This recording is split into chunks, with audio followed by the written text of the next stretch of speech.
Hi, welcome back to Waste Some Time with Jason Green. I am Jason Green, and it is Wednesday, and I'm going to be joined by Wednesday 13 and Sean Clark to try the brand new KFC. That's right, KFC Supergirl meal. I don't remember KFC ever doing one of these movie tie-ins. Supergirl is supposed to be one of the big summer blockbusters, but we all have it, I think. I know Wednesday has it. I think Sean has it.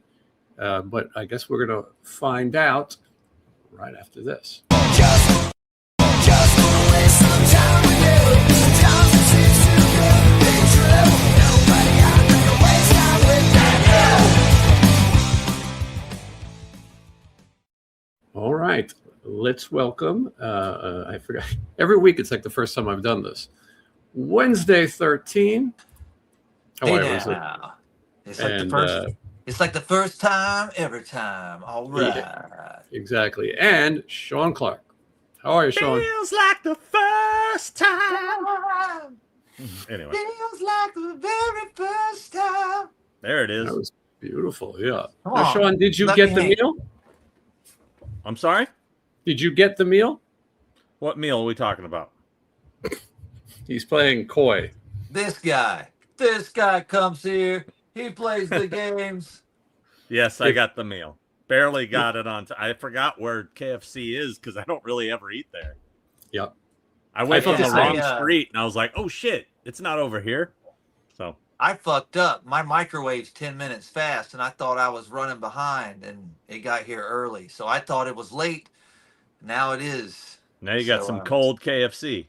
Yeah, it'll be all right. Won't be my first KFC rodeo. I don't think I've had KFC in 5-10 years. I don't know. It's do you guys remember KFC ever doing a movie tie-in? When you said that a minute ago, I was trying to think, and I would be the KFC guy to know this. I don't remember one. I don't remember ever going to collect something. They've probably done crappy ones, like stuff we don't care about, like cartoons and shit, but not right, like anime. Yeah. Yeah. I mean, I could always do a Google search. Yes. Nah, that's too much work. So I went to my KFC. Do it for me. I went to my KFC. I only knew it because it was next to the McDonald's. And when we opened the door, there's a McDonald's right next to my KFC. It's like has to be that way. But I opened it, it's far. It's not like the McDonald's by my house. This is anyway. Go ahead. Well, you guys live in nice neighborhoods. I'm in the ghetto, so KFC is a little bit more friendly to the neighborhood. But when we opened the door, there was a giant statue of the Colonel sitting in on a bench, and it scared the hell out of us. And I think it would scare anybody. It's like 111 here today. The sun is so bright. You open the door, and then the Colonel is there. It was a nice KFC, shockingly. And I also thought they had some pretty good value deals. Like they have a bucket every day. For $10, you can get a bucket of wings, a bucket of tenders, a bucket of whatever the hell you want. And so it looked good. It smelled good in there. Wednesday, you were saying that smell of KFC it brings back memories. Yeah. It's weird. I got a bittersweet thing with it. But I grew up on KFC and I did just Google it. And it said, yes, KFC ran major movie and television promotions in the 80s and 90s. Notably, they partnered with the popular animated series Alvin and the Chipmunks for kids' KFC meals. And featured celebrities like MC Hammer in their Oriental wings, which, well, I don't even think you could say that anymore. I think they missed the mark on that one. Was Bruce Lee not available? What's up? MC Hammer, Oriental Wing. Come on. Hey, Hold on. This does smell good. I'll say that. Oh my God. So they reached for the bottom of the bucket. Check it out. While KFC no pun intended. Yeah. While KFC did not run as many massive cinematic movie tie-ins toys, McDonald's did during that era. The frequently levered pop culture to their push latest menu, such as launching popcorn chicken alongside the release of the 1991 action film The Last Boy Scout. Wow. That's crazy. The Last Boy Scout. Wasn't that with Damon Wayans and and Adam Sandler? I know Wayans was in it. Yeah. Right? Now that's a cool movie actually, but it's just like, really, that? It's odd. What did this run you guys? We upgraded to large fries for Michelle. It was $16. I don't even know what I ordered. I thought I was running behind. I just said yes. I think it ended up being $14.75. I didn't upgrade. That's a good. I mean, I think that's a good deal in this day and age and economy. Let me show people what we're going to get into here, and just. I'm ready to break into this. It smells good. It does. It did. So right here is what comes in the meal. Now, I don't think any of us bought the popcorn bucket, right? Oh, I didn't know they had a popcorn bucket. I didn't even see it offered in my KFC. I think it's $30, and I don't think I Ubered Eats mine because I didn't go out. I said fuck that. I'm not a big enough Supergirl fan. Have you guys seen Superman, the James Gunn Superman? No, I did. Did you enjoy it? It was decent, you know. I mean, you're never going to top the original Christopher Reeve. No, wait, which one is that? Which one is that? Is that the one where the first Superman that came back? Yes, the last Superman that came out. The last one that was just out. The one that had it like Jesse Eisenberg was the villain. I woke up one morning and pet my cat, and it was on HBO, and I thought it was garbage. Well, maybe you had to watch it from the beginning. That's my review. It was just I couldn't believe what I was looking at, like a video game. I didn't like it. James Gunn infamously pushed out Henry Cavill and then took on the new Superman, which some people like, some people are upset by. Supergirl. It was all right. I got to see it. The Supergirl movie opens in Brooklyn on June 22nd and opens in the United States on June 26th. That's the strangest marketing I've ever heard. Yeah. Brooklyn is its own place. I've been seeing a lot of hubbub online about people saying that the girl is unattractive or whatever, and like I don't know. Am I weird? What they said, Sean, she looked like Chaka. Chaka is what they're saying. There's really I for some reason think she's cute. Well, you did like Land of the Lost, and I love Chaka, so maybe that's it. Her name is Millie Alcock, and say again. Yeah, Millie. I'm starting to like this girl even more. Yeah, Millie Alcock, and she's from. That's why they did the KFC chicken tie-in, because she's such a fan of Alcock. Of cock, everything. But, hey, let's eat some of this crap before it gets cold. Now, did you guys get? What kind of box did you get? Did you get the Supergirl box? Well, he got the bag. I didn't get the Supergirl bag. They had them, but I got one of the. I got the box too, shaft, Jason. I got both. All right, hold on. They screwed me on the bag. All right, well, who got a plastic bag? This. Who got a plastic bag? No. Who's the real winner here? Did you get a biscuit wrapped like this? I haven't opened the box yet. I don't even know. We got a toy. What? All right. I didn't know that was going to happen. I got a biscuit not They wrapped. got a Rob Zombie figure.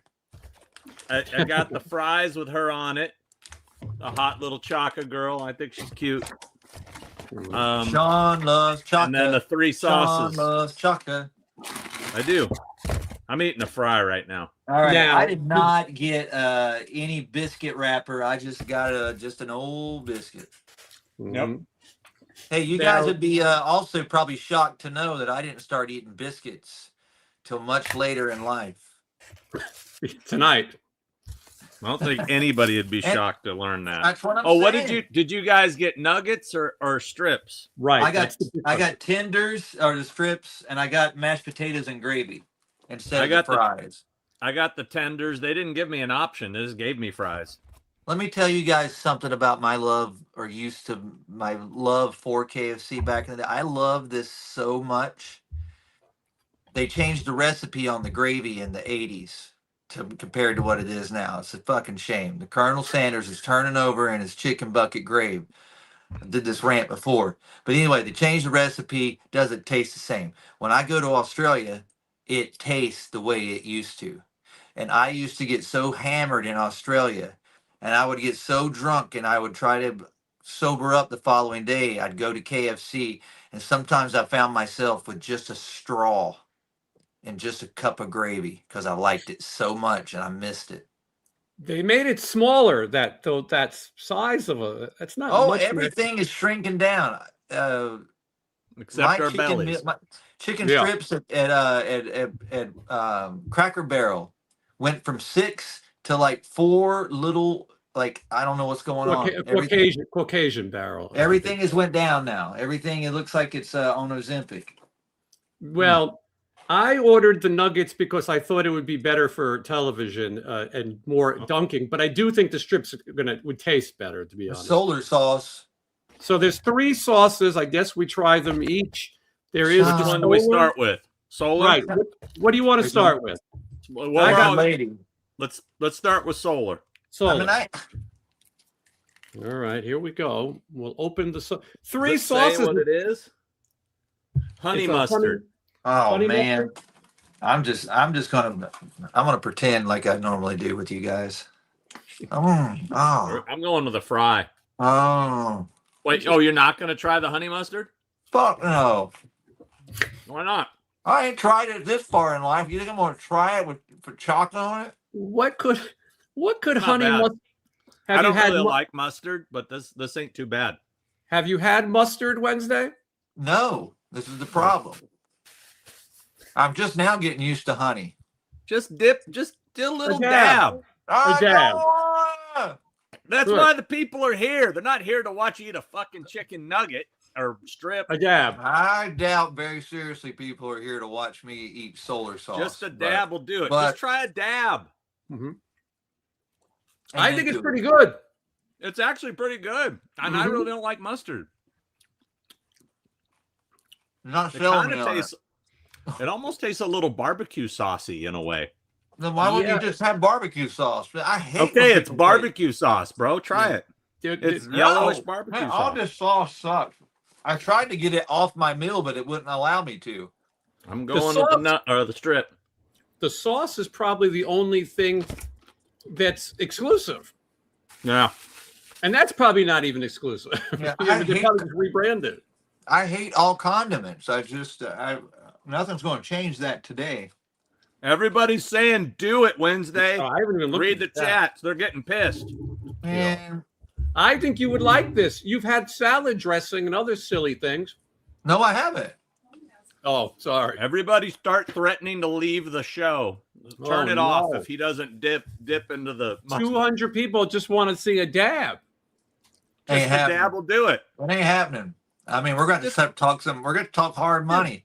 I'm Just talking this, bro. Just this. Just a 99 little. super touch it, chat, look. and I do a dip. That's it.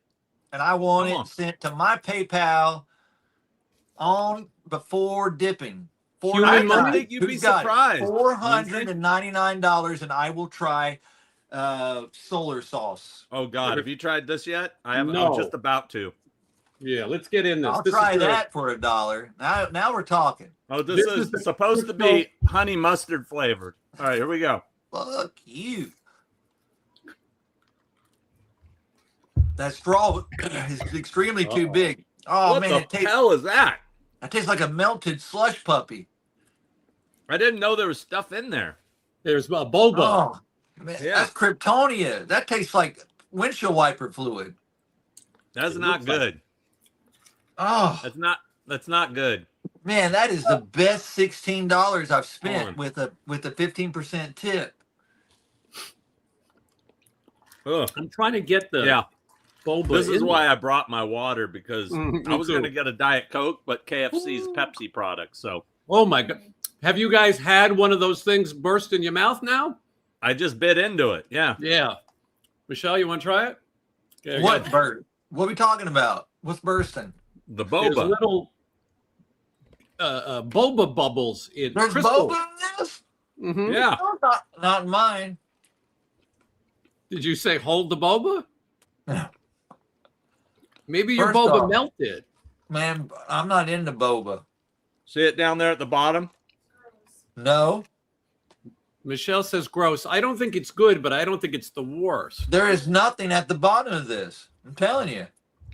I don't like raspberry, so Let's Who go ever heard of a over. Snowsberry?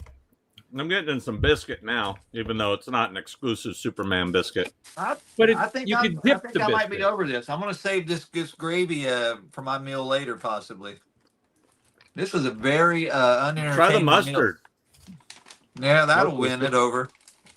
Let me tell you a little bit about this crypto. Please, please. Yeah. Oh, It's called God. Supergirl Kryptonian I'll be back. Cooler. I'm gonna go get something to wash this down with. It's got a little bit of kick to it. It's 21 ounces and 370 calories.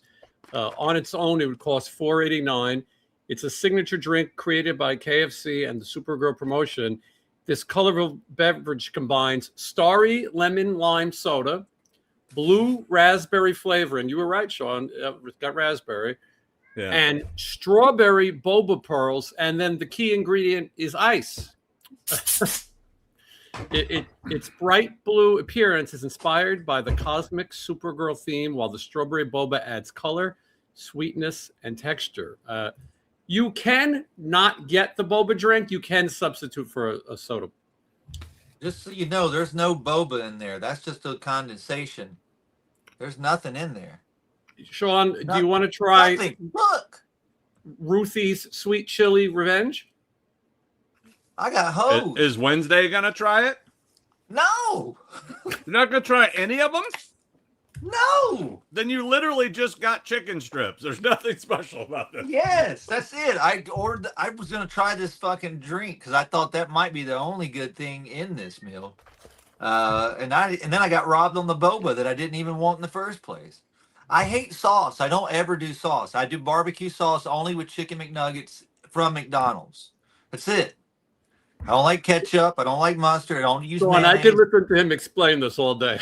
I don't do Dude, I'm any of watching that shit fly stuff. out As of your crazy mouth. as it sounds. Yeah. Like I have been in a restaurant and the French fries touch ketchup, and I will take a napkin and I will wipe it off a couple times. But I'm how can you know insane. you don't like sauce if you don't try the sauce? Right. There's I have different tried flavors. it. I have tasted ketchup. I don't like it. I also got sprayed with watered down ketchup in a backyard fight. And this is What do you think traumatizing of this to me. one? I don't I like like it. sauces. I wish I did. I think it's I good. do pretty I good think at the probably- fair, but I'm not. I don't like sauces. Plus, I mean, this is. What do you really think that sauce is? It You want can't me be to read good you the for you. ingredients? It really can't be good for you. Ooh, it's hot. That's got some spice to it. Yeah. I'm sure it's not good for you. I'm sure none of this is good for us. It's good, dude. It's definitely good for you. It's Supergirl. Supergirl. Yeah. I'm just ready to see this toy. I hope I got this Rob Zombie Well, look-alike. we'll do that at the end. We'll open our toys, but so far I'm enjoying all of it. I mean, I know Yeah. it's not, and these I mean- nuggets are good. Usually They used the exclusive sauces are terrible. So far they've been good. Mm-hmm. Let me take you back to the 1980s when they first invented the Kentucky Nuggets. They were legendary. It was all white meat. It was a big deal. There was a line around the building, and I was part of that line. And it was a good moment. Then they got rid of them, and there was a couple of suicides. I'm not going to lie in my town.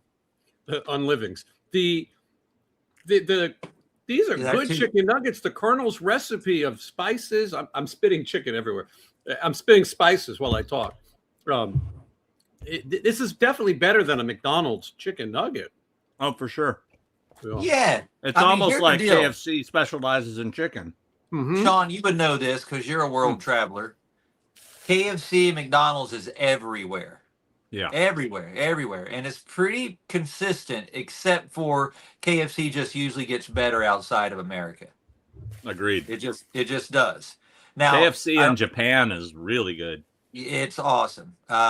It's pretty good in Germany too. the KFC in the UK, I quit eating there because it just like they don't cut it the same way. They just have like I think it's just like like a blade grid comes down and just cuts it. Because like you'll have the drumstick and everything else is kind of like, how did you make that? What is that? It's causing all this. What's causing all this? But yeah, they'll sell gravy, but no mashed potatoes over there. Wow. You could order gravy, hold the mashed potatoes. Yeah, and it still doesn't taste the same. They changed their whole recipe back in the day. That was like my one of my favorite places to go. Or if we did get to go out and eat anything, We doing like this one? it was like, well, KFC was a fancy meal, you know. So Wednesday, you've never had ranch before? I've had ranch. I don't like ranch. I don't like Cool Ranch Doritos. What I about don't wild like ranch? anything. I don't like being on ranches. But I've look had at how cool Lobo looks. He looks like a rock and roller, like a Rob Zombie. Yeah, he meets does. Kiss. And you got to be cool to eat this. Well, ranch. how is he? How does that man taste? That's pretty good. It is. It is really good. I'm gonna have one more of these chicken tenders. Oh, You know, Wednesday, I thought for sure you would be a big fan of Sheriff Lobo. Well, Yeah. Sheriff Lobo's a whole different story, I believe. These I are mean, the he was best. part of BJ and the Bear, right? These are the I best condiments I've ever had. they're really good. Yeah, I'm shocked. I mean, yeah, you don't even have to. Michelle, which is your favorite? I like the chili one. Michelle likes Ruthie's chili. I'm not really sure yet. I like the ranch the best. I mean, it's pretty much just ranch, but it's a good ranch. The other two are good, but they got. I'm not a real fan of hot stuff like spicy. Right. So, but I like all three. Surprisingly, I expected to hate all of them. So, Mhm. I'm going back to the honey mustard here. Yeah, I'm tasting them all again. I think I like the sweet chili. It's good. I like it. It is hot though. It's definitely got a kick. I'm honey really glad mustard- that honey I'm mustard really glad number I found a 3. Mr. Pibb in my fridge. So He's found that Kryptonian the cooler. So Sean, you're saying honey. bubbleless cooler. You're saying ranch, honey mustard, then sweet chili. I didn't get your order. Yeah, You guys are I'm crazy. going the ranch, the sweet chili, and then the honey mustard is my order. I think I'm going sweet chili, ranch, and then mustard. The mustard's Well, good though. I can play this You game know what? too. The sweet I can- chili's growing on me now. Mm-hmm. Well, I can Yeah. still play this game because I can say which one I think looks the coolest. All right. Because the No, package. you can't play. Fuck you. Oh, I get to play. Nobody top is acknowledging square. you playing. I get to play. Everybody in the chat, do not acknowledge him playing. Sean's mic went He's out. in a timeout. In fact, you should take him off the screen, Jason, until we're done eating. Look at that. Oh, All right. Let the adults No try, no opinion. talk about food. I was like, man, good. I got out. Now he's on the. Now, while you were gone, did you try the sauces this Wednesday? Secretly, I would tried have this again. I definitely would have this again. And that's the first time we've done one of these where I thought that. Ugh. I'm reminded know why I don't want to go there again for a long Hmm. time. I know. I'm like now considering going back to KFC. It's pretty good. Yeah. I'm considering never going back again till I get to a foreign country when I'm starving, and that's the only option. Well, you better hope they have the all cock meal. I'm always hoping they got all cocked. We'll get to the questions and comments in All just right. a minute. But so, yeah, for the first time ever, everything was good. The fries were good too. Did you get fries? Yeah. Yeah, fries are I good. opted for the mash and grave. Are you going to try your mashed and gravy? You went for the Michael Graves. Oh, no, nah. The Christian gravy? No, no thanks. No thanks. And now, did we all get the toy? Yeah. Oh, we got the toy, and I got it on DVD in the hallway. Yeah. So, okay, so we got the 5 options. Right. All right, so let's make this into a game. Yeah. Who's the winner All if right. they get a I what like figure? games. You know what I mean? Let's rank the figures and then let's see who gets the best ones. What would you say is the ranking? Everybody probably wants Lobo, right? I want Supergirl. Alcock. Well, you got 2 chances. Yeah, I There's think 2 the for red 2. one might be the rare Supergirl. She's got like a Oops. red shawl on. Oh no! See, I'd be stoked if she looked like Pardon Chaka me. here, but she doesn't look like Chaka here. No. I mean, the dog is pretty cool, right? I think the loser figure is this Ruthie one. Ruthie. You get Nobody Ruthie, wants you lose. Ruthie. Yeah, but she could have like totally no clothes on underneath that and like be totally hot. Ruthie is you- like the booster of I'm like from feeling Jingle mine All up. the Are you- Way. I'm kidding. I don't know. Or you guys, what you got to I'm feel it talking up about. first and see if you can guess. I'll tell you exactly who I got right now. Mine's not a dog, I don't think. I don't think I have a dog either. And they're all in the same pose. You notice that? No, I know who I got. Hold on. Who do you think you got? Before you open it. I think I got the dog. Wait a Really? minute. No, they Are we got two. There's 2 different pieces. I feel another piece also. That's a keychain, I think. All right. Well, hold All right, on. should Let we me, do it? let me feel Open? this head. I think I have Sheriff Lobo. All right, here we're we opening go. on camera. You got to open on camera Wednesday. I think I do too. All right, There we we'll go. open it up. There we go. I see black feet, which sounds like Lobo. Oh, I know who I got. All right. Square number 1 goes Boom. first. Boom, Lobo in the house. Cool guys get Lobo. Uh-oh. Woo! Wednesday, you're the decider. Did everybody get Lobo? It's because he didn't eat the fucking sauce. That's why. Oh, Yes, oh, that is Ruthie. karma. That is fucking karma. Ruthie. And fuck all you guys. Yes, I love it. You don't try the sauce, you get Ruthie. Yep. That's the worst I'm one. never going to KFC again in my life. It's done. That's the that's And the we should- coffin. That's the coffin nail official. We should point out that Lobo is played by, was it Claude Rains? Jason Momoa. Jason Momoa he's in every action franchise. All right, If I'm the- going to remove this from my headquarters because I hate the smell of it. So I'll be back, and I'm All gonna right. put this down the garbage disposal and some bleach. If I was a bigger fan of the franchise, I would be way more psyched. I mean, the toy's pretty cool if it's a franchise that you like. Yeah. And I look at the toy as being free. You paid to have a little meal. And shockingly, it was better than I thought.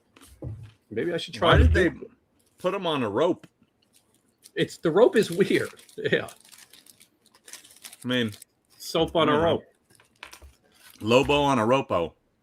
The- I know what you guys. I'm very disappointed in Wednesday. Yeah, let's see in the chat. What do you guys think? They didn't come here to watch him not eat the sauce. Should have Yep, should have tried the sauce. Couldn't plan that better. That's probably true. Saucy guys get Lobo. It is strange. I mean, I've met a lot of picky eaters, but Wednesday by far is the pickiest. Oh, here he is. Yeah, what of it? Somebody said you should try the sauce Wednesday. Like you said, the devil made me do it, and I'll do it again. Yeah. That guy's overrated. Some people are more excited by the toys than the actual meal. I get that. Except mine. Tricksty visuals. I predict Wednesday gets Lobo. Well, that did not happen. Well, Does look a little like King Diamond, though. That is true. Oh man, did I throw mine out with the trash? Oops. When Wednesday 13 disappeared into a vat of honey mustard. Oh. No, Yeah. no thanks. That was hey, save those sauces and give them to me. I'll use them next time. yeah. It is rare when you go to these places, they always screw you on the sauce. You get like one sauce, it's never enough. And you got to check your bag because you can't go back when you get home and fight over sauce. But these surprisingly were really good. And they gave you all three. I thought for sure they would screw us on at least one of them. Yeah. I don't know if this made me want to see Supergirl any more or any out. less. Yeah, that was the worst part. Substitute it for a soda or whatever you drink, and that is cheaper.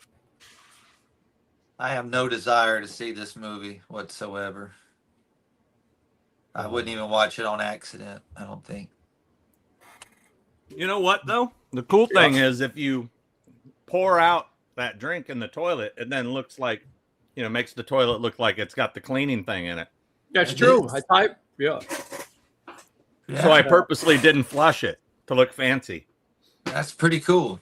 I don't even think kids would like this. I mean, I don't think anybody would like this. No, it's horrible. And I didn't get any boba. So what did I get? Bobaless? Have you ever tried boba? I think I accidentally tried it. And I'm like, and it's like one of those times when you've been in the party and you get a drink that's got cigarette in it. You just don't want it anymore. Somebody made the point that it probably should have been green, like kryptonite. But totally, I agree. Well, I'll be honest with you, it tasted like it. Eric Sanchez picked up the Crypt of the Dog when he got his meal. I don't think they had it available at my store. It wasn't displayed anywhere. I'll say that much. All right. Well, I think that was a fun experiment. Wednesday, I think you might have missed out. I'm all shook up about it. Do you think there's a day where you accidentally try something and go, you know what? I was missing out all these years. Yeah. I don't know if it'll be food. Well, we what if it was He-Man? I might say that about something else. What if it was He-Man? I mean, what's that? What if it was He-Man sauce? Do you prefer man sauce to this? I tried the donuts and I didn't like donuts, and then I tried those He-Man donuts. So I'm picky. I tried and the I'm not donuts. picky. We all tried. Yeah. I don't like sauces. I'm just and plus I'm getting weird about stuff that I eat. So I'm just like You're getting weird about stuff that you eat? Like getting like just now? Yeah. Sure. That's why I quit eating. Could have fooled me. I quit eating, so that's what I changed up. When we last left everyone, Wednesday had the donuts. His lady brought them home. And then Sean and I promptly went out and got them. Sean was the most appropriate. He sent a video of him trying each one. And I thought they were good. I don't remember which. I think we all agreed, or Sean and I agreed, that the Skeletor one looked the best, but it actually wasn't. I think we liked the thought it glaze. was the best. You liked that one the most, yeah. Yeah, you're a little bit wilder than us. Because it didn't taste like a donut to me, because I remember not liking donuts. So it was good. When we got home from KFC, I said to Michelle, it's time to make the donuts. And she said, what are you talking about? Do you guys remember time to make the donuts? I feel like maybe it's a New York thing. There was a guy, he was a fat guy with a mustache, and it was a Dunkin' Donuts commercial. And it was kind of like, where's the beef? And the guy would say, time to make the donuts. Yeah, that guy. It might have been East Coast and South. Yeah, I guess it didn't reach California. Let me look it up. Yeah, look up time to make the donuts. I think you would feel like it made it to California. Does anyone in the chat remember time to make the donuts? Let's see here. Down is up, Jeff. I did. Yeah, I remember this guy in the commercial, but I don't specifically remember this. Let me see.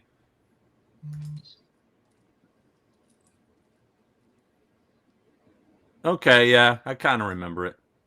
It was so huge on the East Coast. Last night I watched a thing called Laugh Busters. It was from 1984. It was on NBC, and it was a show about the Saturday morning lineup that's coming. And somebody's trying to steal the comedy, and they've got to get people to save the day. So they hire Alfonso Ribeiro and Danny Cooksey. And it was ridiculous, but they were promoting the cartoon or them acting. They're acting. Okay. Yeah. And they're trying to promote a TV show called Going Bananas, starring an orangutan. Not the movie. It was before the movie, I guess. And James Avery was on it. And it was all about the wild hijinks of this orangutan. And they were the robot from Riptide was in here trying to solve the case. I didn't know what planet I was on.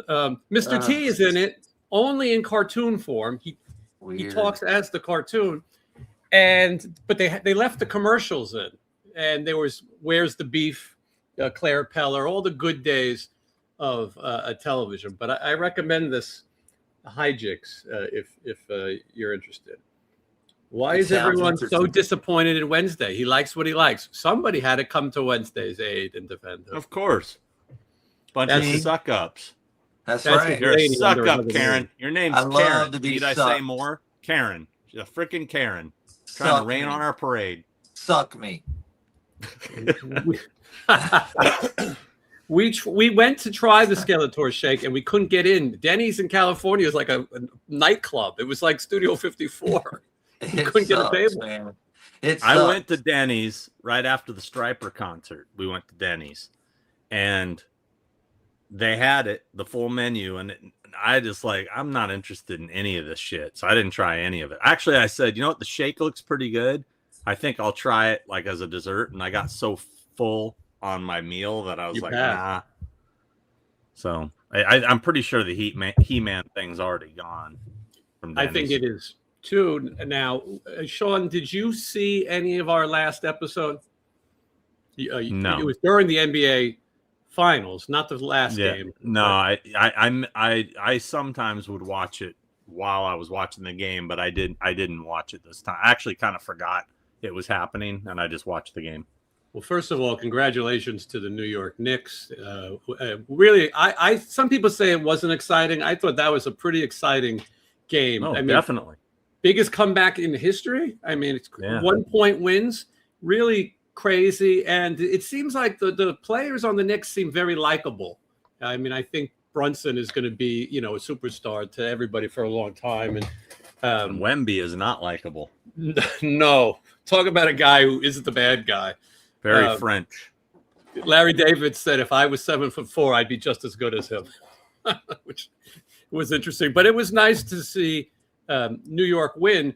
I was in a place called Prince Street Pizza here. It's a New York place, but they have it in Vegas. And the Golden Knights game was on, the hockey game. Yeah. And they lost. And I texted Wednesday, because Wednesday is the pride of North Carolina. And I said, do you know that North Carolina won the Stanley Cup championships? What did you say, Wednesday? What's the Stanley Cup? I didn't know they had a team. You said hockey, and I said I didn't even know they had hockey there. Mm-hmm. I said, because hockey was born in North Carolina. Come on. Yeah, but I lived in my mind outside of it. Well, your team I escaped that place. It's like Planet of fucking Apes. Yeah, look at that. Jeff's going to the Knicks parade. Very cool. I made a post that got some.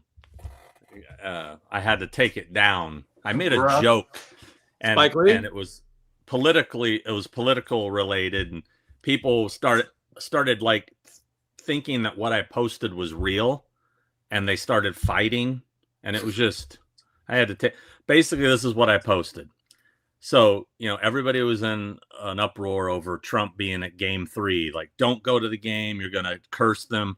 They lost. Everybody was blaming him. Don't come to game 4. Do not come to game 4.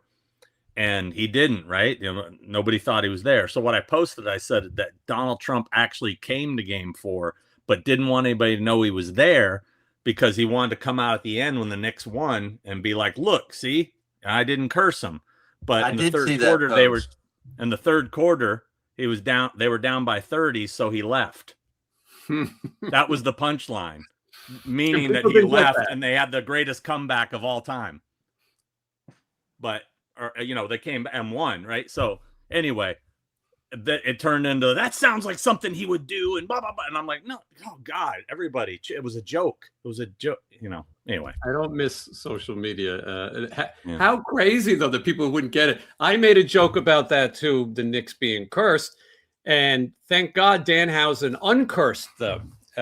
This Danhausen's on fire. He cursed the Cavaliers, then he uncursed the Knicks, and then he cursed the Golden Knights. And so far, he's got to stop though. His streak is going to got to come to an end. I know a Bills fan who's like, I got to write to Danhausen. I mean, I got to get a win in here. Is he like a cool wrestler though, like wrestle wise, or is he just cool, like just the way he talks and stuff? He's a smaller guy. He's not a He looks like he's like my size. So I'm like, what? How's this guy a wrestler? He looks like he'd be in a band with me. He's funny and he's an influencer. He was known for his YouTube and stuff. And I mean, he seems cool. I've never seen him wrestle. I've seen everything else. I mean, he seems awesome. I just don't like. Is he a cool wrestler? Like, it just seems like he's a little dude. I don't know what he does. I don't watch wrestling. I've met him at the conventions, and he's a super nice guy. Yeah. I can't remember what he and I were talking about. I was helping him out with something when he was leaving the show. I can't remember, but he's a big nice toy collector. He's a big toy collector on his YouTube channel. He goes to toy stores. He loves things like G.I. Joe. I mean, Wednesday, you would definitely he goes to that.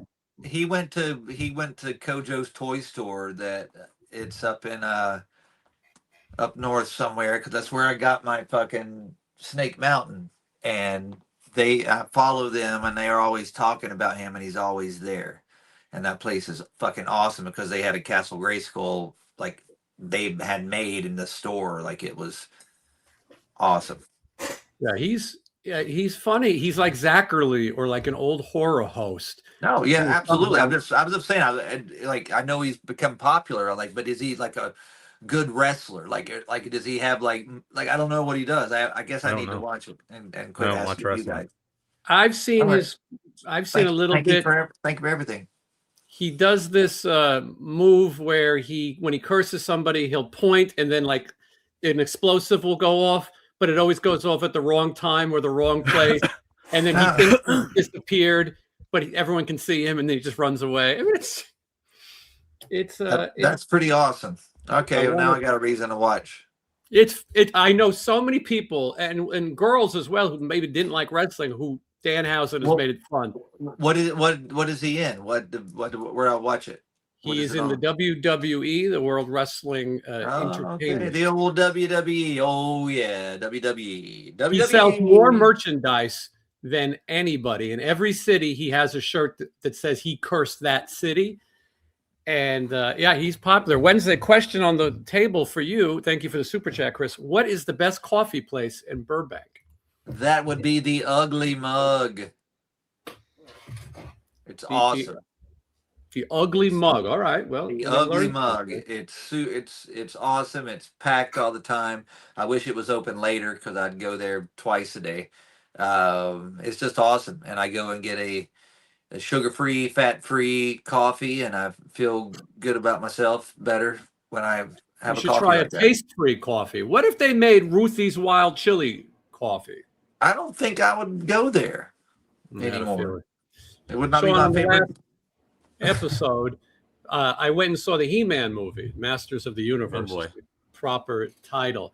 And I got to tell you, Sean, I was shocked. I really enjoyed it. And I went in with the lowest expectations possible. And that's how you got to do it. And I think you might like it. I remember saying on the show, I think Sean would like it because it's really a throwback to movies that we liked. Like it's Flash Gordon all the way. Flash Gordon. And it has a lot of pop culture surprises. I don't want to give them away here. I'll but watch it. Yeah, I'll watch it at home. I watched the Mortal Kombat movie. And What'd you it think? was fun. It's fun. I like the whole thing with Johnny Cage being just like a B actor who's kind of washed up, and that they added the humor element to it with that. I thought it was entertaining. It's hard to screw up fighting. Yeah. But this He-Man movie's doing terrible. And what I said, I went to my theater to see, what did I just go see? Oh God, what did I just? Disclosure Day, Disappointment Day is what it should be called. And my God, you could have built a fortress with all the He-Man stuff that they haven't sold. I mean, they had so much He-Man merch, nobody was buying apparently. My theater, you should be able to get a ton of that on Blowout Wednesday. They're going to be discounting the shit out of that. My stuff, a lot of it was sold out. I got a cup and some kind of popcorn thing, but the good stuff was sold out. I didn't get a power sword. Did I show? I didn't see the sword. Yeah, the sword I think was the hot item. Oh yeah, look at this: popcorn and a drink in the same holder. Didn't see that. Yeah, one. this is cool. You got the one I saw looked like it had figures on it. Yes, I saw that one. It's got a cup. Oh wow. And it's pretty cool. And you fill this full of popcorn and you open Castle Grayskull and eat the popcorn out of his mouth. It's badass. You couldn't imagine reaching in and taking it from the top. For those at home, we are grown men. Mostly. Did you get the sword Wednesday? No, but someone's got it for me, but I got this awesome power source. I didn't really care, but I've got one coming. So, but I asked myself watching the movie, is it something that only sentimental to fans? And I mean, I think it helps if you were a He-Man fan or if you know elements, but I don't think it mattered. I thought it was. Yeah, I mean, what is Star Wars? I mean, there's little kids that are watching it with their parents, and it's because they're watching their parents love it. It's probably going to be the same thing. And I think this movie is going to be awesome on streaming, and it isn't even going to matter about the fucking box office. And from what I've been reading, because I'm a nerd, Amazon was expecting this. They're not disappointed at all. They are actually happy that people that love that, and they're planning the sequels. Yeah. The theory is it's going to stream, though. Yep. The theory is that the next movie that they do build up to after the credits will go on Amazon streaming. Well, a lot of people think it's too expensive for the box. I found out more Easter eggs in that movie, and more about the ending and what we're seeing, and just I've geeked out on it. I wish I would have waited a little bit longer to go see it instead of going to see it back to back, because I want to go see it again now, and I feel like I'll even like it even more. Have you guys seen these Thrill Joy toys? This is Michelle's. These are pretty cool. The guy who used to run Funko makes these, Brian Mariotti, and he has a company called Thrill Joy. And it's an interesting idea. This has 8,888 of the common, but then on the back, the chase is different figures, which makes it pretty crazy. So if you want all the monsters, you got to keep buying these. There's a 1 in 6 chance to get a Wolfman, and then the Invisible Man is a super chase. But they look pretty cool. You can zip it open down the front, which I wouldn't do, as a collector of things, and then it's pretty big though, and that's the problem. I think Funko didn't learn. Who's got room for these things? But this is what he looks like. So you didn't get a special one. You got the regular. Did not get a special one here, Michelle. And it could be worse. You could have got a Ruthie. Nothing worse than a Ruthie. I did buy 3 of the Creature from the Black Lagoons, and I got 3 of the common. So if you have a Christmas party this year, Sean, I know what to do with the other ones. I need one. And you. Yeah, I'll add it to my creature corner. Anyway, we talked about He-Man now a little bit, but I wanted to talk about Davy Chase. Do you guys know about Davi Chase? Who's that? So she was the actress who appeared in the movie The Ring. Here she is now. Which one? The little girl that crawled out of the thing? Yep, Yeah. that is her. And she was at the Hollywood show promoting this. I would say even more popular than this is that she's the voice of Lilo in Lilo and Stitch in the movie. I've been working on this video about Dana Plato, about the video store and all these things that took place here in Las Vegas. Tragically, she died yesterday at 35 years old. Well, She was a classic case of probably had some mental illness and probably had a drug problem. They said she was last seen living on Skid Row in tents, which is insane. And her friends went to find her, and they said she had just moved, and she had meningitis and it's like some kind of septic shock. And it shows you that mental illness, she had a lot of run-ins with the law. And it's crazy because she could be doing conventions every day. That poster right there is signed by her in the window. But. I had her. I saw her at a couple shows over the years, but I never met her.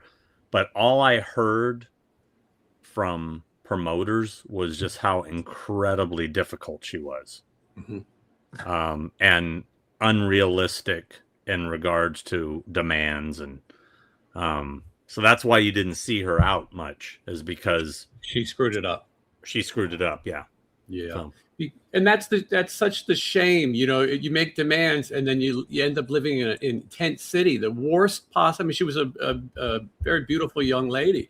When I met her, she was with her mother. She was born here in Las Vegas. We talked about Las Vegas, and she was promoting. And look, being a voice of a Disney star, you could make some money, but she suffered. 35 years old. And while I've been doing this Dana Plato video, when I moved to Vegas, one of the first things I thought is, I wonder what happened to the video store that Dana Plato robbed. Obviously, there's no video stores anymore.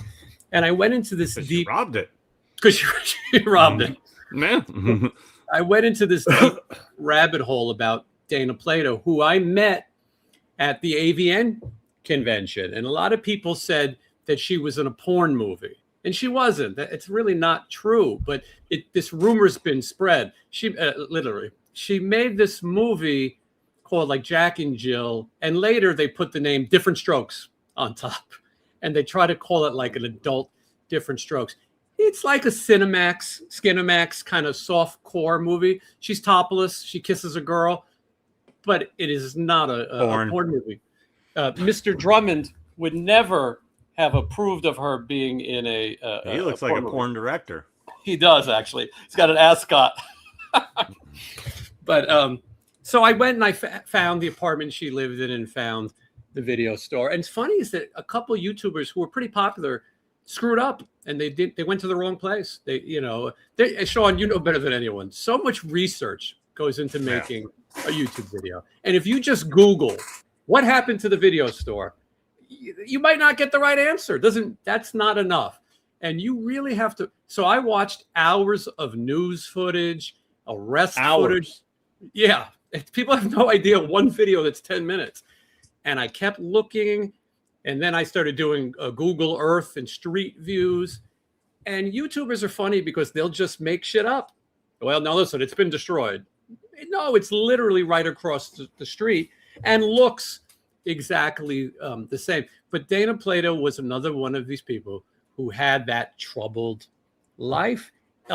She could be doing conventions to this day, but she had such an addiction. She got caught forging a prescription for a year's supply of Valium or Xanax. She was trying to get 100 pills at one time, and then like 100 every.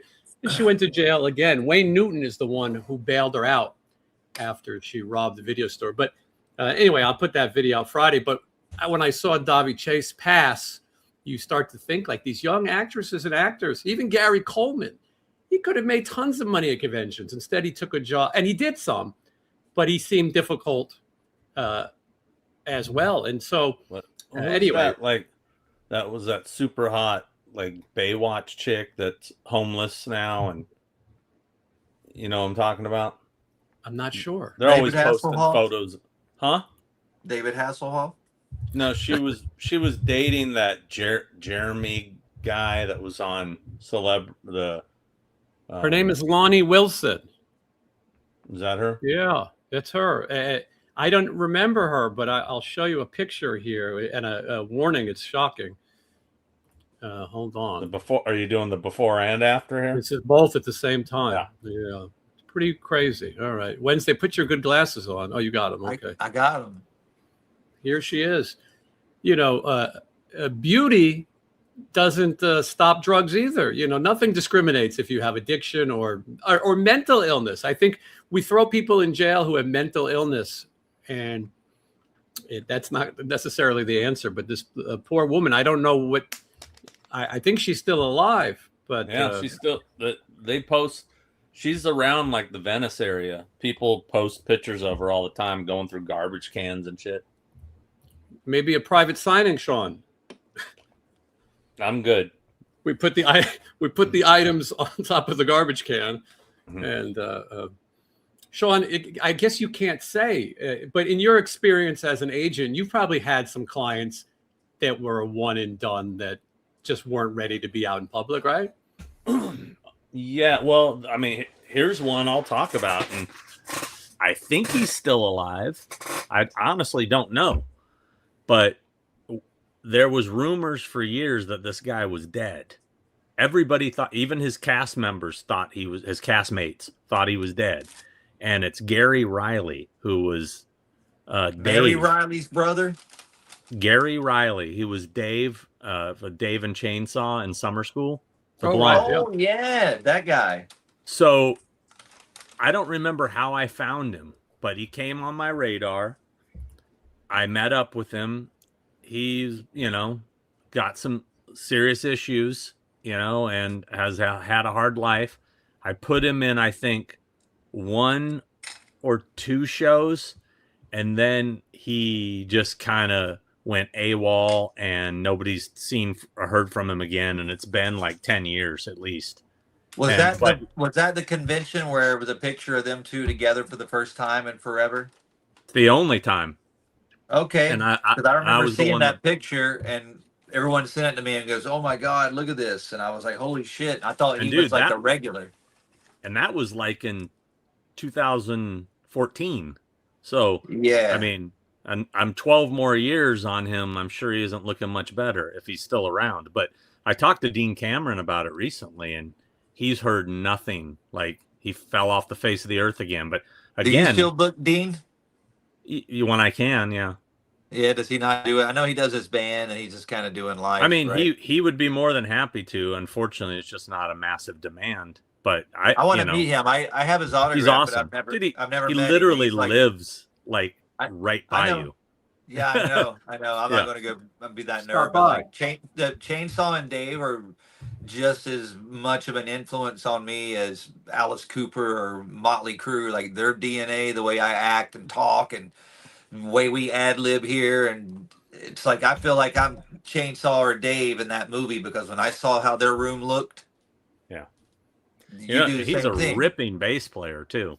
Really, like he's like good, like really good.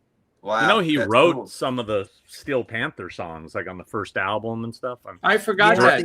Yeah, because he's in their video. It makes sense. He directed some of their videos too. Yeah. Yeah. I don't know. I just liked him in that movie. He was so cool, and I wish he was in better stuff after that, because everything else was kind of nothing compared to that, like Bad Dreams and he's a great actor too. He's cool. He's hilarious. Yeah. I often have people ask about when you manage people, clients, they say, well, what about this person? I've had people come to me and say, there was when I was managing Sin City Sinners, our gimmick was every week we'd bring in someone to sing with the band. And I found an 80s pop singer who was very famous in the 80s. And I don't want to say her name, but she appeared on a couple sitcoms, and she's been on my show. And this woman's like, I'm her manager. This woman had no experience in managing. And I guess she called me up right before she was going on stage, was supposed to go on stage. And she said she took some pills and I can't wake her up. All right. And so we had to cancel. The band had to sing her big hit song without her there. There were a lot of people there disappointed. The next night she did. Yes. And I think that was. Did I nail it? Maybe not. It's not the person who. It's not a Tommy Shondell song. Oh no. Okay. No. I was just guessing. We all saw her together, I think. What is the name of it? I give. Wait, was it the one that I got in the argument right. with the person at her table? Say it again. Was it the one that I got in the argument with the person sitting with her at her table? I believe so. Okay. All right. So so I made the point to this woman who was her manager that if there's somebody who's been off the radar for 20 years, 30 years, there's sometimes a reason. And if there's addiction or something else involved, you're going to have a really hard time representing them. But she really wasn't off the radar. She's always been, if it's the one I'm thinking of, she's always pretty much been active. Well, when we had her do this, it was probably 2010 or so. And she was a little quiet for a while. Okay. Then she started doing conventions, and she seems to be okay now. She's a character. She said she's going to come to me and Michelle's wedding. It was the last time we saw her. Yeah, we don't have a date yet. Getting married? We don't have a date yet, but we have a maid of honor. We have a great song for the end of the show. All three of us should just go ahead and get hitched on the same day. Like just Maybe get it over. Do it at the fair. Do it at the fair over like a deep fried Twinkie or something. It's got to be something I really like. At least a Captain Crunch, something. And with this honey mustard Wednesday, I thee wed. No, it's gonna be something like he leaves her at the altar. What a bastard! It'll be the confetti dip with this confetti dip cone. That's what it'll be. There's 3 sauces. We could each hide the ring in a sauce, and then the ladies open up their sauce and see which ring they get. Oh, but by the way, I mean, we got to figure out a date for the next fair. Yeah, we were talking about that the other day because I will probably have to do it after I get back from England, and I'm home on the 10th, and my birthday's the 12th, and I don't know if I'm going to be here on the 12th. I might be in Vegas, and if I'm in Vegas, I'll probably be hanging with you. But I have a few days after that because they close on the 18th, right? I'm looking up the dates right now. All right. It's July 17th to August 16th. Okay, we got time then. People I guess not much, but it's the 16th, so it's one less day. So we don't have time. I'm done. So when are you gone in that time period? July 17th to August 16th.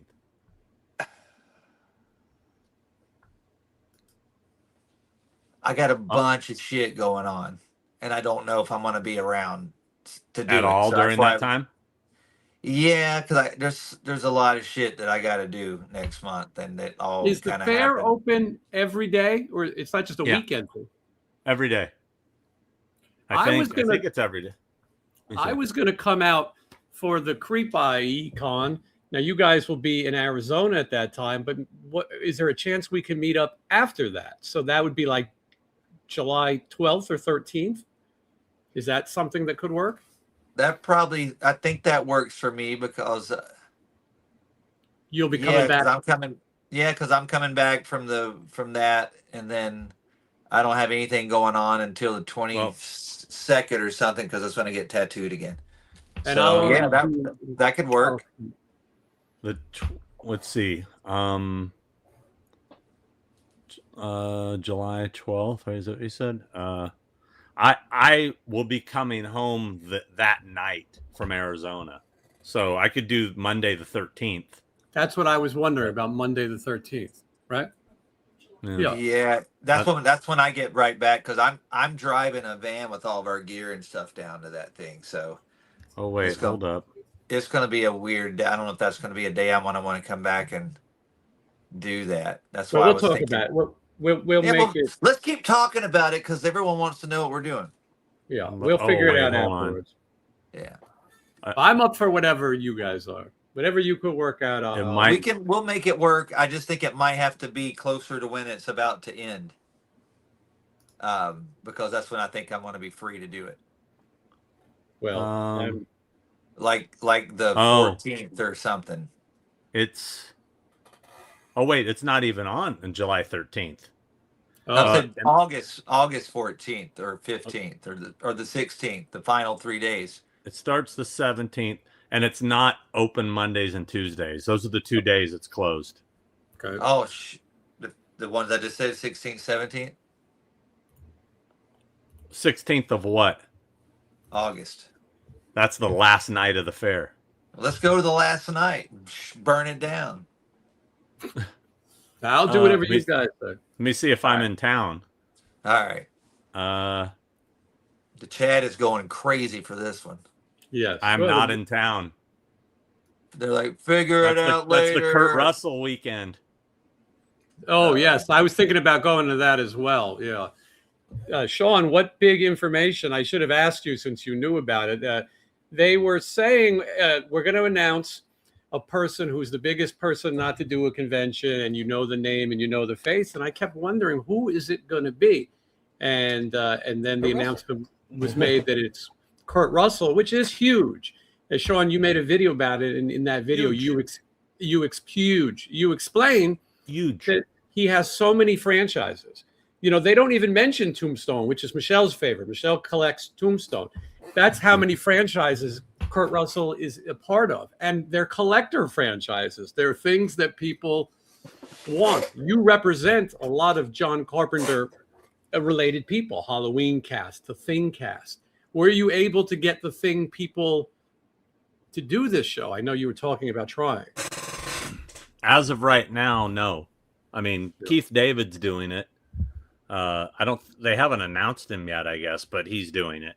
But the other guys, they all want to do it.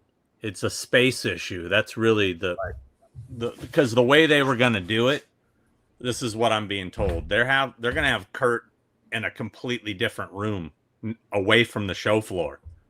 So they're like, well, we can put them all over there with him, but nobody will know they're there. They'll lose the foot traffic. They'll only get seen by people that are going to see Kurt. And that does hurt them, you know, because let's just say, for example, like Thomas Waits, you know, who also played Fox in the Warriors. What if you're not a Thing fan and you want to meet Fox from the Warriors? You wouldn't know to go to the Thing reunion in the other room, you know? Or like the one dude, his name is escaping me. I represent him. I can't remember his name. But the dude who's in like License the Drive and Stephen King's It, you know, you're going to lose that foot traffic. So, yeah, it's definitely. Have you met any of you met Kurt Russell? I met him. It wasn't good. You said it wasn't good? It wasn't good. Chris Robinson was playing at the Joint at the Hard Rock Hotel. And at the time, he was married to Kate Hudson. And Kurt Russell and Goldie Hawn were there. And I asked to take a picture with Kurt Russell. And he was not having it. It wasn't very nice. And I said, I can't believe Snake Plissken would be so mean or something. And he went, well, he is, or something. And you said that to him? Mm-hmm. I don't know what came over me. I was young.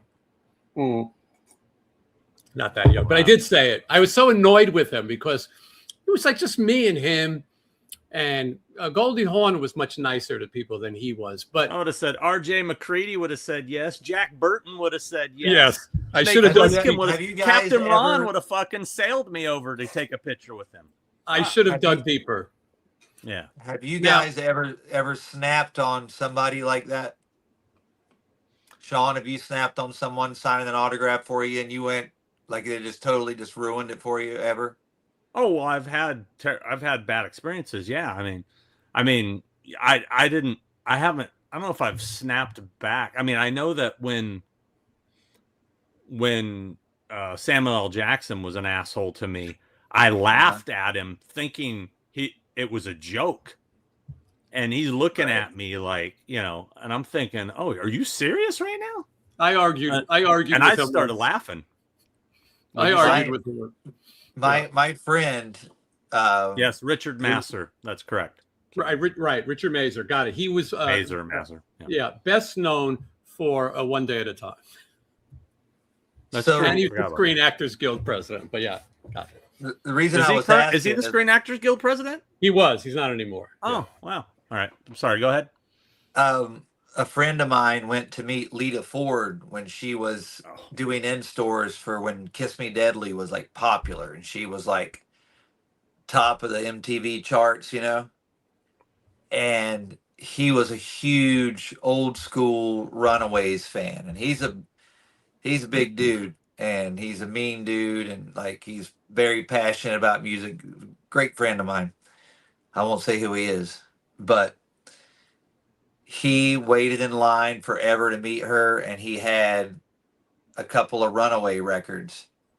And when he finally got up to her to sign, he was so nervous, and he's kind of intimidating looking, and he's like, and he just kind of, teddy beared up, and he was just like, hey, it's such an honor to meet you. I'm such a big fan. Would you please sign this? And she went, ugh, and looked over at her guy. She goes, this is the last one of these I'm fucking signing today.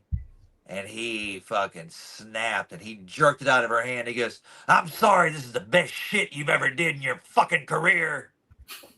Love it. And just walked off, and I was just like, wow. Good for him. You know That what? was More cool. people should He's do scared that the shit. fuck out of her, and he's a scary dude, and he's a musician. And You know what? She deserves that. Anybody Yeah. that does that. The bottom line is, it don't matter how shitty your thing is.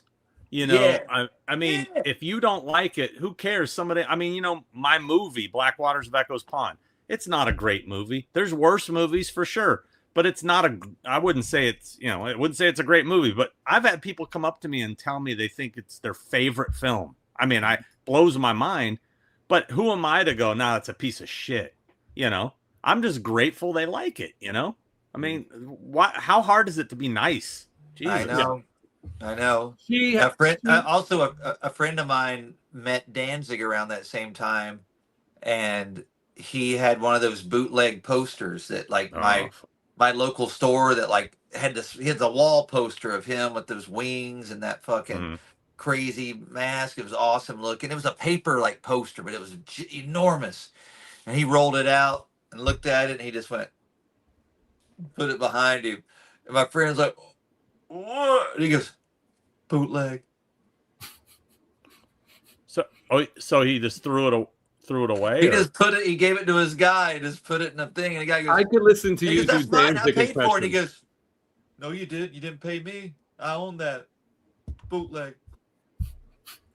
I'm a big fan of Danzig impressions.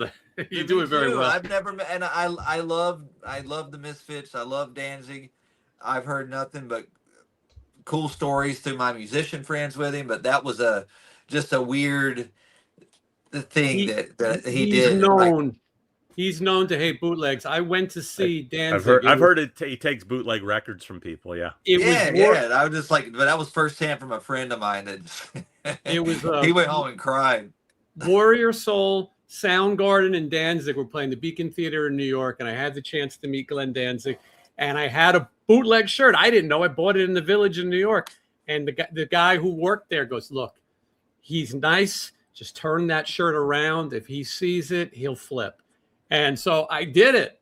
And then Danzig was very nice. But yeah, if it's not, and the Dead Kennedys are the same way too. Jello Biafra will look at everything. And if it's not on his label, if it's something they put out later, he won't sign it. I mean, I don't know. It seems very unpunk rock to me. I don't want to say who it was or get into it, but I recently worked with somebody who used to work for Danzig. And he told me some funny stories, man. I got to tell you guys off the air. but he did this impression of him, and I've seen him do it because I've seen Danzig get upset with people. And he goes, you know, he told me the story. And he goes, you know, he did that thing where he goes like that. You're Like, talking to me. Yeah. Yeah, You're talking to me. yeah. And I've seen, as soon as he did that, I knew exactly what he was talking about. Because when he gets mad, he goes, you know. And anyway, I'll tell you the story off the air. It's pretty Johnny funny. Kelly does an amazing Danzig impression as well, and I've heard him do it a million times. And is the Wednesday, is the microwave story not? Can we not share that one? No, No, I can't tell that one. Do you know the microwave story, Sean? The mic what? The microwave? Oh no. We'll have to tell it off the air. It's good. I mean, it's around, but Wednesday's too close to home. Yeah, it's just I heard it from it's just I shouldn't tell it. Yeah, I had heard it You know, before. I had a bad Lita Ford experience too, by the way. Oh, But I mean, it was like I first met her. It was in the elevator at Chiller, right? And literally, it was like me and her in the elevator. And I knew she used to be friends with the drummer from Witch, Punky Peru, right? Mm-hmm. And in fact, he wrote like a couple of her songs or something. And at this particular Chiller, her husband was there, the Gillette. They're not together anymore, right? The guy from Jim Gillette, Nitro. And so he wasn't in the elevator though. It was just me and her. And I said, "Oh, hey, a mutual friend.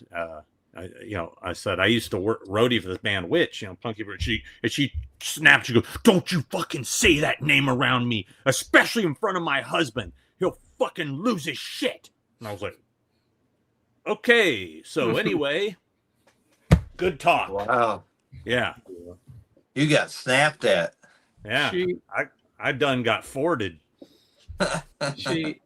She has a reputation. I was talking with her about booking her to do a show, and we were very close, and then she had to cancel. I'm glad it didn't happen based on other people's stories.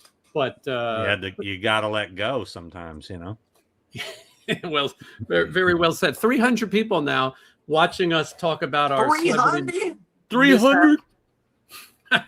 and also talk about, by the way, everyone's Danzig impression is different. Johnny Kelly's is a little bit higher pitched.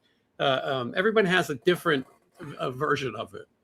There's one cool story I heard of him, friend, because I'm so close with that camp. Like Typo Negative camp became the Danzig camp, and just there's so many people. And I don't know Danzig. I've never met him. I heard he was a fan of Murder Dolls, and I heard he liked Wednesday 13 as well. And likewise, I like his stuff too. But like I love some of his stories, whether they come across good or bad. Like I literally love the stories. But someone told me that he was playing this around the time when he wore those gloves. Mm-hmm. You remember when he did that? Yeah. He had those crazy rubber gloves, and his zipper came down, and he had, it was like old school like pants he'd had for years, and like they were skin tight, and he had to turn around, and like this dude was trying to get his zipper up, and he's like yelling at him, but he's got his claws, and it just looked insane. And I just visualize that. But then there's stories like that are Spinal Tap, and then there's cool stories like this is one of my favorite cool stories where he said there was crowd surfing, and this guy was crowd surfing and just kept popping up, and Danzig was like, he'd be singing like, "I told you. He'd stop and be like, just be like, "That was once." He pointed number 2. Like he said, he warned him. Gave the guy like 3 warnings. And on the 3rd one, he went in after the dude and just tore him apart. I've seen him do that with people taking pictures because he's very anti-photos. What's funny though is if you're a fan and you see him somewhere. I've seen him a few times.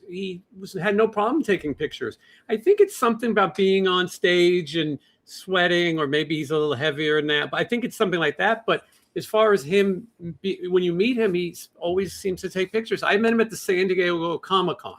It's the first time I ever met him. And this is before Comic-Con became like the movie con. Now it's this massive thing. Was he at like a comic booth? He was just hanging out. I think he had a booth with a comic. But nobody cared. Me and Lawton saw him at San Diego Comic-Con. He was just hanging out behind some comic booth, and I took a picture of Lawton with him. I had already gotten a picture with him years before that, so I didn't ask for another one. Was this in the 90s? It had to be in the 90s. Might be the same show. It could have been late 90s, early 2000s. I don't remember, but yeah. I think it was the same convention. Oh wait, no, it would have been early 2000s, because I think it's the same convention that Gene Simmons. No, that David Cronenberg was at. Okay. You remember that? I forget what he was promoting, but anyway. Well, I saw him walking around, and I went up to talk to him, and he was fine. And we had this long talk about Bruce Lee and martial arts. And, I mean, sometimes when you talk to somebody, not talking about the Misfits or Danzig is a good approach. And so we had this long talk, and he goes, hey, why don't you come to this party I'm having tonight in like downtown San Diego? It was in some building. But nobody came over and recognized him. This is pre-cell phone. It was that these comic fans didn't care about him. And so I went to the party, and the party got raided. I guess there was too many people there. And at the end of the night, I saw Danzig running out the back door, holding 2 bottles of champagne with these girls, like running into the night. I remember thinking how funny it is. Like, I'm in a party that's getting raided. But at that same Comic-Con, Gene Simmons was promoting some comic.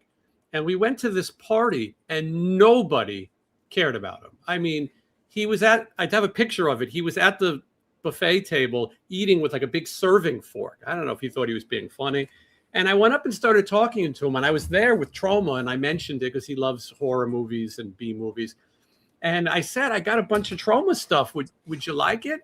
And he said, oh, please, I would like it. And so I went back and got it. And I brought him these T-shirts, and we just had this long talk. And this is before the modern day. Now, anyone famous is recognized. Anyone famous is taking selfies. But back then, if you were a comic fan, you're like, yeah, I don't really know Gene Simmons. And I'm glad that I had those type of experiences with people. But anyway, that's the Danzig one. I've seen him at the Rainbow, and people go over and take pictures with him, and he always seems to be pretty nice for a guy who has a bad reputation. Chris Kiska tried to introduce me to him, and I was having a social anxiety meltdown, and I got out of there. I didn't want to meet him that night, only because I wasn't prepared. It happens. So I chickened out, but I'll meet him. I know I will. It's just it'll be cool. Yeah, Sean, I didn't know you went to see Striper. Yeah, the opening night of their tour. Did you catch it live recently? You just went and saw this? It was Friday the 5th. Yeah, so you didn't tell us. Mm-hmm. You didn't check in. Well, you got to be calling on me, and then I'll tell you. And then also, depends if you're free or not. If you can, I would have got us the tickets. Did Oz play? There. You know what to do. What? Did Oz play? Yeah. I want to say Oz played great, but definitely different. I mean, he basically standing still and paying it. His voice sounded great. His playing was great, but he did not move at all. It's I kind don't of know. like Fade he was black. just gone, kind of like Wednesday, just kind of gone. No, but yeah, he seems like maybe he's having to concentrate a little more now. He's deaf. He's deaf in one ear. And so which a lot of people don't know. So he's deaf in one ear, and he wears an in-ear monitor in the other ear because. Can you hear me? Yes. Yeah. But he's deaf in one ear. Apparently, so is Wednesday, and he has the one in ear, and he does have a lot of. He does have a lot of issues. I mean, he should have tried the sauce. But Oz, he's had open brain surgery a few times. He has a thing in his head, they can lift it. So it's a miracle that he can even stand through a show. Literally. Yes. Good. Very, very well said. But did you enjoy the show? They were great. Got a pick from the bass player, Perry. Yep. Oh, Firehouse. It's funny is I've got picks from every member over the years. It didn't have him, and it was the one I got. So yeah, the Perry Richardson of Firehouse. He's a good addition to that band. He sings well. He's good. Yeah, he looks good. He sings good. I mean, would I rather have Tim Gaines back, the original lineup? Sure, but I think Perry's been doing a great job, and he's been in the band a long time now. Yeah, that's how I feel. I give him credit. It would suck if every week they had a new guy, but they got somebody who's good, and now he's sort of part of it. He's on the new records. And Mike Tramp opened. How was he? It was good. The thing that was weird is, it was the same venue where Piercy DiMartini played, right? The Grove. Yeah. But they had chairs. They filled all those sections with seats. And it was so weird because we got there after Mike Tramp started, and I was second row, right in the middle. And I'm walking up, and I'm over to the side, and I'm asking the person, I go, "Where's our seat?" And she goes, "It's right there." And I'm like, literally, everybody is sitting. I'm gonna have to walk in front. It was so awkward to get to my seat because I felt like I'm walking in front of him performing to them, and they're all sitting. It was really bizarre. I was like, "Excuse me." But then, thank goodness, everybody stood up when Stryper came on, because I was like, "This is gonna be lame if we're just sitting the whole time," But yeah, no, I get it. I think they're still good. You weren't close to a Bible though, were you? Got close, man. They threw out quite a few too. The thing that was the most interesting thing is, like I said, I got there maybe 3 songs into Mike Tramp. Mm-hmm. Walk in, the merch table was completely empty. All they had was CDs left. They sold out of every shirt. Wow. And my buddy who got there early said, "Dude, the merch line was nuts." And it was the first show of the tour. How do you run out of stuff?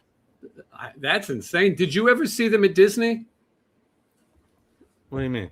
They used to play Disney way back in the day. It was Disney World in Florida, I think. Me and my mother were there, and Stryper was playing a concert. And for a while, they did some of these shows at Disney. I saw them at Knott's Berry Farm, and I saw them at Magic Mountain, but not Disneyland. That's still pretty cool. I did. We caught a Bible, right, Michelle?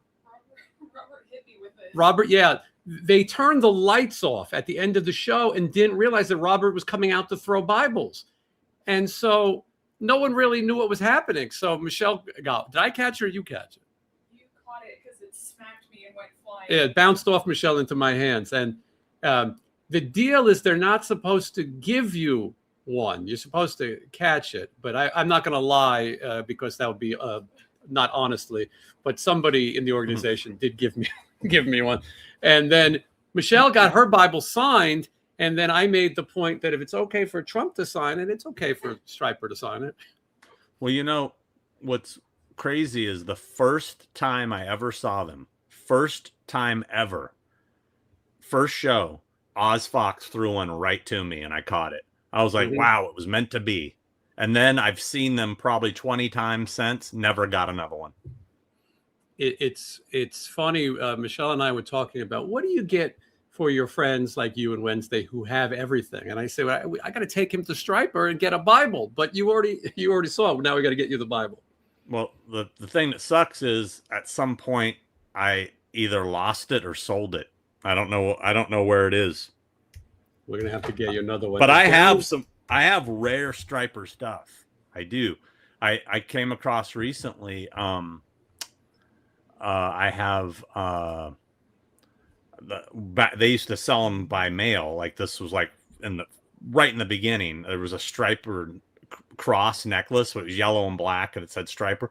In fact, I have right here. Check this out. Just happens to be up here.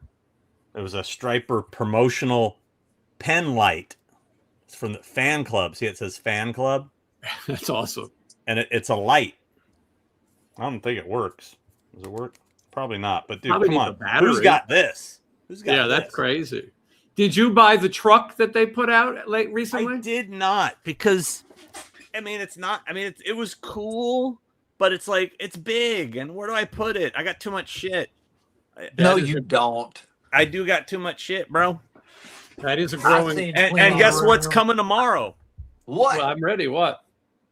The Evil Dead pinball machine gets delivered tomorrow. Ooh. Sean, explain to me the process of getting a pinball machine to the second floor of your house. You have to carry it. It's not easy. But is it in parts? Yeah, they said it's in a shipping box. You know, the legs aren't on it. The thing is, tilted over. So here's the problem. I ain't got a spot for it right now. Mm-hmm. Well, then you So should I probably don't- give me like that Kiss pinball machine or something. So let me store it over here for a little bit. I mean, I got room. Yeah. I don't think you do have room. He's running out of room too. Yeah. I think I got plenty of room. Well, let's talk about having you try a couple sauces, and then maybe we'll see about that pinball. Well, how about this? How about a copy of The Jerk on paperback? Well, how about The Jerk 2 on VHS? I could get you that on Yeah, DVD. somebody brought, I think, was it in our chat before when somebody was talking about The Jerk 2, or was that Yeah. a thing with two No, heads? Was It that was here? there, yeah. That guy showed up at Texas Frightmare and got The Jerk 2 VHS signed by Stacy Nelkin. Incredible. And he came over and said, "Here it is." And I was like, "Holy shit, it exists." It So- feels like when we do the show, it's just the three of us talking, and then it's over. I forget that people are watching and are going to actually dear. do So these things. I got a bunch of cool gifts today in the mail, but one particular I got and it just popped in my brain. I went, "Is that what that is?" And I searched it up and I'm like, "That is exactly what it is." What I thought. Do you guys know what this is? No. Oh yeah, fucking Dragnet. Yes. Oh wow, yeah, Dan Aykroyd Dragnet. Yeah. I'm homely and I'm lonely, and the state cannot disown me. Mhm. Anyway, How cool is that, dude? dude, That's that's pretty legit. rad. That's a Mhm. legit pin. And So you know- I got a represent box the from this girl company. from that movie. So Terminal Zone, whoever you are, thank you. They said Who's they the watched girl, Jason. Sean? They're probably Alexandra in here. Paul. Who is it? Alexandra Paul from Christine. She's the girl from Yeah. Dragnet, the one that they're Yes. sacrificing. Yeah. Well, whoever this company is, Terminal Zone, they watch your show and watch us They on need- here talking, and they heard These that guys need a couple of those. Yeah. Yeah. So, but the dude gave me a couple of shirts, and he knows that we love Reverend Kane, and look at this badass. Uh-oh. Mhm. Look at this cool ass shirt. Oh, that is pretty rad. Nice. Look at that. Wow. Who makes that? That's the company, Terminal Zone. Zone. Terminal And Zone. he- Why are you not hitting me up? What's Well, up? he said, because I put my address online and said I was looking for stuff, and he said that, but There's I wanted people to give him a outside his shout out house because right he's now. watching. So this is That's Friday rad 13th. too. Dude, they're Wow.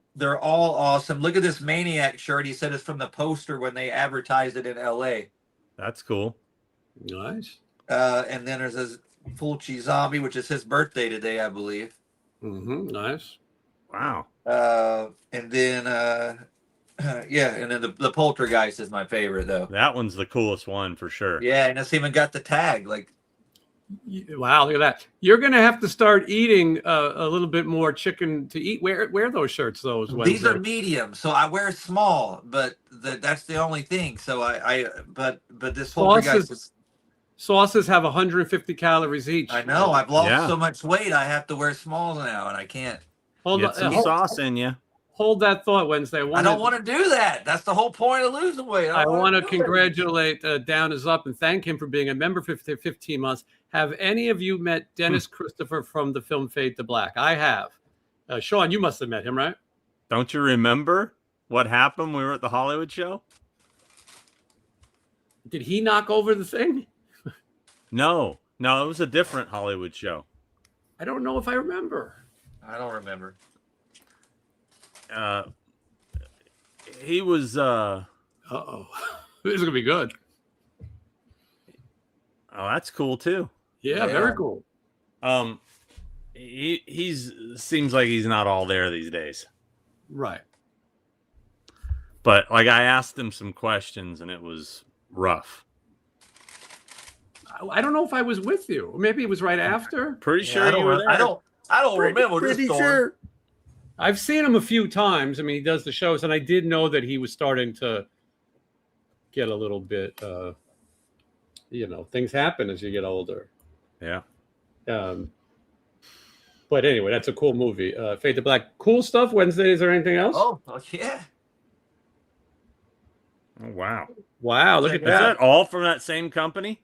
Check it Is out. there a straw in You there know- or something? A fucking straw, you know. Yeah. From Wow. the scene. That's So the- we got that. That straw is And made. That straw is made to suck brains out. are you familiar with Death Spa, the movie? Oh, hell yeah. Ken Foray classic. It's a I Death am Spa not. sweatband. Like this guy's Wow. stuff is great. So thank you very much. I want to try to put on these shirts. And do you wear medium? What size do you guys wear? Who's wearing mediums? I'm an XL. I wear a What? large usually. I can wear Damn a it. medium too. But Well, maybe I we eat could sauce. switch a I eat medium sauce, out, bro. and if I could get some smalls, I'll wear the fuck out of these because these shirts are awesome, and I appreciate it. And yeah, Terminal Zone. I Yeah, wear man so- size because men eat sauce. that's not true. Men Sean, eat have you sauce. ever been? Sean, have you ever been to Adam the Woo's place in Florida? I believe you went after the services, right? I never went in his place. I went to his place Right. where he passed. But did I Yeah. ever show you this? I don't know. I'm just looking for a photo of me and Dennis Christopher, and I just came across this. I don't know. You probably can't see it. No, never mind. It's not worth. It's not going to be visible on this. Anyway, All right. I'll tell you So- about it later. I wanted to show you guys a couple things I got today because a fan from Spain wrote me and said that they saw my collection and shit and watching on the show and stuff, and they had a bunch of like horror comics and magazines from Spain that belonged to their father in this like late 60s, 70s, and asked me if I wanted it, and I was like, I would love to have it. And so they mailed me this huge box today, and I wanted to show you some of this stuff because I don't know what all of it is, and you may know some of this stuff. So I need Sean might an be the expert on this. I might need an expert critique on it, but I also got this today. And it feels like the gum is broken up pretty awful in there. Occupational hazard. It all puts Yeah. itself back together in your mouth. Yeah. So either way, You would try that though, right? Yeah, oh, I'll try that for sure. So I got this first. It's like a little like Reader's Digest almost of these like Spanish like this weird kind of I guess novel kind of books. Reading material on the bus. But they're weird, man. They're just the artwork's super cool looking. Like, Yeah, cool covers. Yeah. Than this one, but it gets into more like the creepy magazines and stuff here in the box. That's the small ones, weird stuff. And then there's a comic, Panico. That's But cool. and then there's another one. Then it gets into the horror magazines. Panico. So I guess these are the comics, but then these are the weird, cool looking things. Like, Oh wow. Huh. Yeah, that's good. It's cool artwork. yeah, this is from. I looked it up. This is from '73. That's going to And be then the this new He-Man. Right there. Phantom. That's And on the cool. back, there's all these cool, like, Wow. yeah, it's really cool. Like, I haven't, I literally just got it. I've been busy. I haven't even really got a chance to look at it yet. But, like, But there's do a you have couple- one of these? Yeah. I got Lobo. hosed on that. There's a creepy magazine, which is cool. Because Yeah, that's Creepy American, magazine. right? That's a foreign one too. Look at that. It's in Yeah. Spanish. So it's got all different ads. So it's just all, and then there's a different one. This Rufus. That probably doesn't sound as cool to us as it probably is to them. Fucking Rufus is terrifying. Yeah. Wow. And then this Yeah, is it's this is long. Rufus going for He-Man. It looks like Dolph Lundgren. If This it's reminds me of, like, shirtless, shredded, Beastmaster holding a stuff. sword, you're into it. And then SOS That's his is a thing. magazine. Yeah. And it's got Okay. the Cowboys and Indians on the back here. Mhm. But yeah, it's just there's that. And then there's this magazine, Vampus.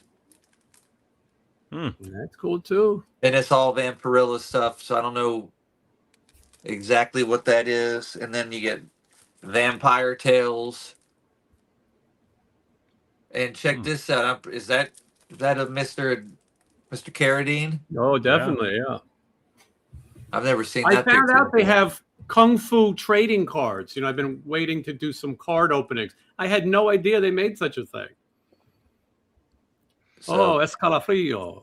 I And did then, some there's- and then there kiss was a- card trading today. You did?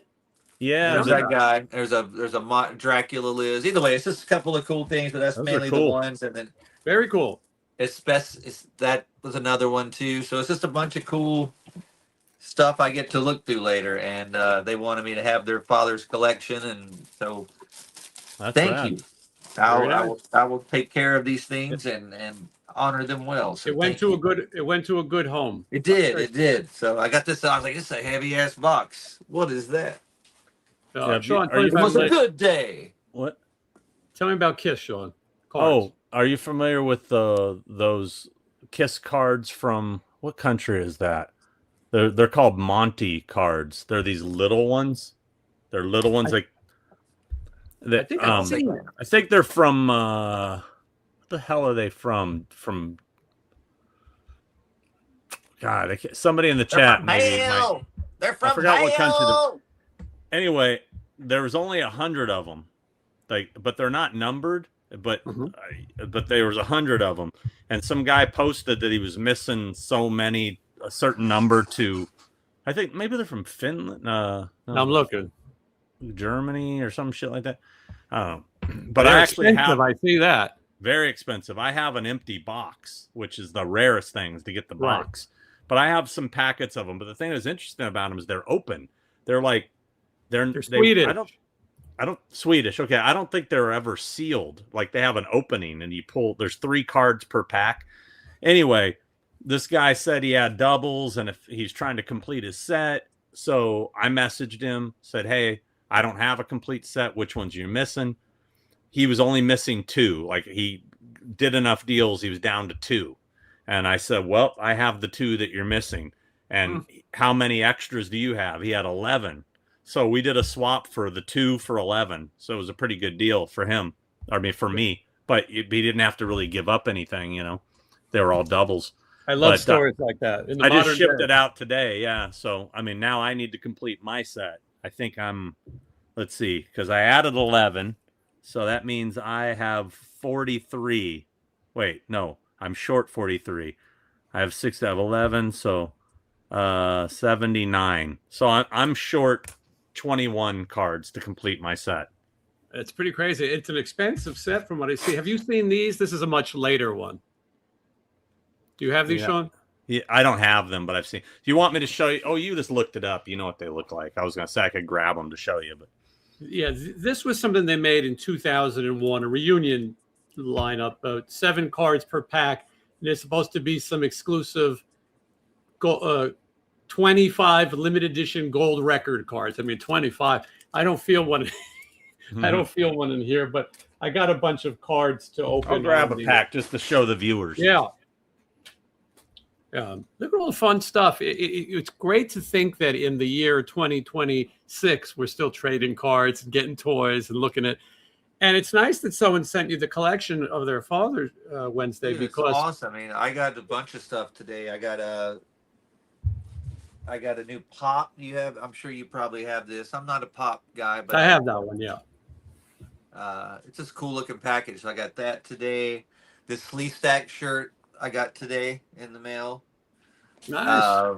So lots of stuff, and I got a lot of handwritten letters, and it was from like teenagers writing me from like school. It was the coolest thing. It was like a flashback. It was like me writing letters to back of Metal Edge.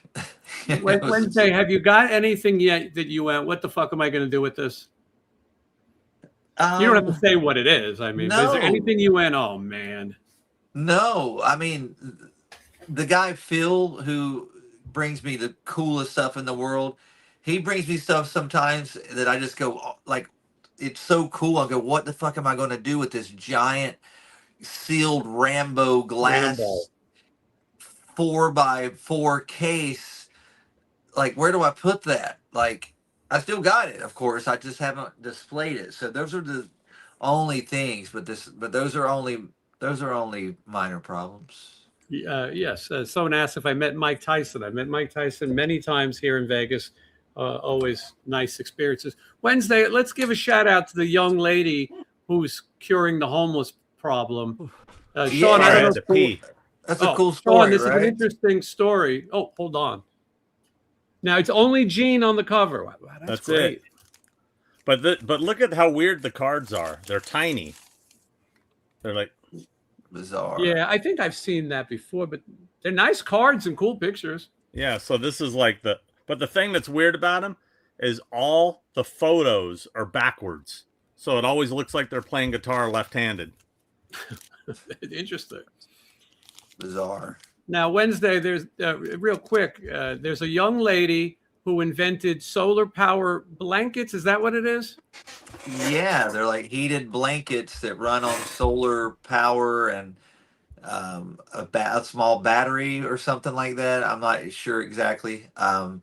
But this it was sent to me because this girl's 14 years old, and she her name's Rebecca, and she created this, and I want to say she created like 40 or 50 blankets, or 40 or 50 blankets are being made now after the other ones she's made. I don't remember the exact number, but she got recognized in her school, by that, and like they put her on the cover of Time magazine, and like turned her into a Lego figure and made her likeness. And the whole interview they're doing with her family is she's wearing a Wednesday 13 shirt that from the concert that she came to, that she had to have, if she's 14, that was 2 years ago, she had to be 12 then. And the picture of her is in her room, and she's got Joey's Murder Doll guitar, Joey photos, Murder Doll pictures. It's just cool. They're like my old bedroom when I was 14, and see that she's doing something. And she watches the show, or she was at one of the auctions, but she's a very intelligent young lady. She bought the lyric book, the auction last time. I want to say she bought the Condolences, I believe, maybe was that book. But she's getting a lot of attention for trying to do something good, which not enough people do. And she happens to represent Wednesday 13 while she does it. So I wanted to give a shout out. It's all over YouTube and the news. Yeah, it's super cool. And I started following her online, and she was like, "Oh my God, this is the greatest day." So this is cool, Just what's her name? Her name's Rebecca, and forgive me for her last name, but on Instagram, I'll say she's like #1 Ghoul Scout, which is that what it is? Yeah, #1 Ghoul Scout. Yeah, but she's doing something good for people. So yeah, I wrote her and I told her she should be proud of herself. She did a great thing, and just very cool, So so it made my day having something cool like that, and seeing my T-shirt. Like, she could have wore anything, you know what I mean? Like, she wore that T-shirt, and it's just, I don't know. I saw a little bit of myself in that, because that's how I looked when I was that age. Yeah, I don't know if she's here. I mean, what country is she in? She's in Scotland. Scotland, yeah. Yeah. Very cool. People are talking about trading cards. This FIFA thing is going on. I think that's soccer, right? Soccer. Anyway, Coca-Cola did a really cool thing. There's a trading card or sticker on every bottle. So when you peel off your label, the sticker, I think it's a sticker, is inside the label. If it was something I liked, other than soccer players, I would be out buying every bottle of soda to get those things. I mean, it's all about reliving youth. I showed these last week, Sean, but you didn't see them. The Jaws 3D cards, every pack with 3D glasses in the pack. It seems like a waste. Did you really need a pair in every pack? But just in case. You never know when you're going to need it. Rebecca Young is that girl's name. That's her real name, and on Instagram she's like #1 Rebecca Young. I wanna be. I'm sorry. These are Sergeant Pepper's Lonely Hearts Club Band cards. I'm actually kind of looking forward to opening these and getting a Peter Frampton rookie card. But maybe an Aerosmith card. That's right. I didn't even think of that. That would be an Aerosmith rookie card. And these I've never seen before in my life. I'm looking forward to opening it. Perfect Strangers, Family Matters, and Full House, all in the same pack. Interestingly enough, on the back, it says Full House, Family Matters, Steve Urkel, and Perfect Strangers are all trademarks. Steve Urkel is his own trademark. Sean, the last time the three of us all saw each other was at Monster Palooza, and it was a good show. Sean, did you have a good time? Good show? You had a good show. 50% of Black Sabbath was there, which is pretty amazing. Did they like it? Do you think that Bill Ward will ever do another show? Yes, he's already booked. I think he's been announced. All right, well, that's great news because I think other people would like to see him. One thing I've learned about the convention world is that there'll be a guest that we see and we go, who would care about this? And then you go to some small town or state and people are insane for these people because they don't see as much. We think, why would Kane Hodder? Who needs Kane Hodder? But then he'll go to North Carolina. Oh, yeah. Monster Mania. Geezer Butler and Bill Ward are doing Monster Mania, Cherry Hill, New Jersey. Okay. I couldn't remember if they'd been announced yet or not. Well, if they haven't, you heard it here first. They have. Oh, okay. 300 people watching. Like and subscribe. Don, are you doing Mad Monster Charlotte? I won't be there. I don't think. I think I might have somebody there. I'll be in Arizona. What's I'll going on definitely be coming to see you play. play. You're on that Mad Monster. Yeah, gotcha. Deadhead Dave, thank you for gifting someone a membership. Congratulations to someone who's a new member. I got to tell you. So I've been getting a lot of interaction from my last few videos, the growing up videos. Yeah, I saw you got a lot of views on it. Well, the views are good. I mean, they're not going through the roof or anything, but the interaction has been insane. Like the messages and I had a couple people call me. Like I had a dude yesterday. This is no shit. I saw this number. I usually don't answer it if it's if I don't know who it is. I won't answer it. Yeah. And I saw this number. It was a New York number, and I'm like, oh, this could be a client. This could be something work related. So I just, for the hell of it, I answered it.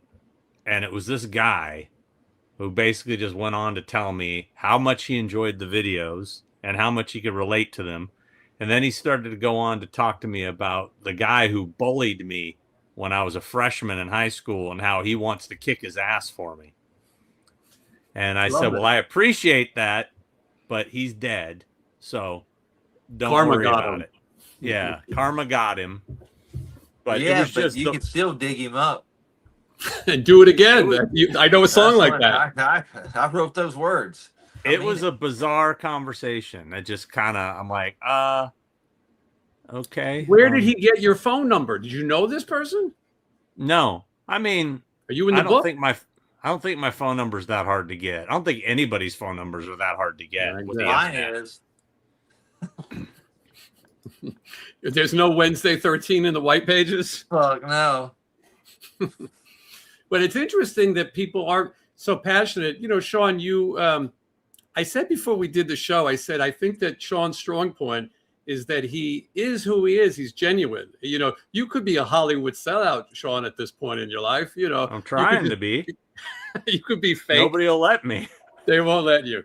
But give me the money and I'll do it. You'll sell out. But people relate to those videos. I related watching them, and we grew up in completely different coasts, but you relive and you want to see what's still there and what's not there, and see the human emotion that goes with it. And you learn about somebody. I always said people who write autobiographies, it's not necessarily about how famous you are. It's about the story that you have and how you can tell it. And you really bring us into this world. Wednesday and I had no idea you were born in Alaska. I had no idea. It's like we've been hanging out for like 3 years and we still don't really know who are you. We don't.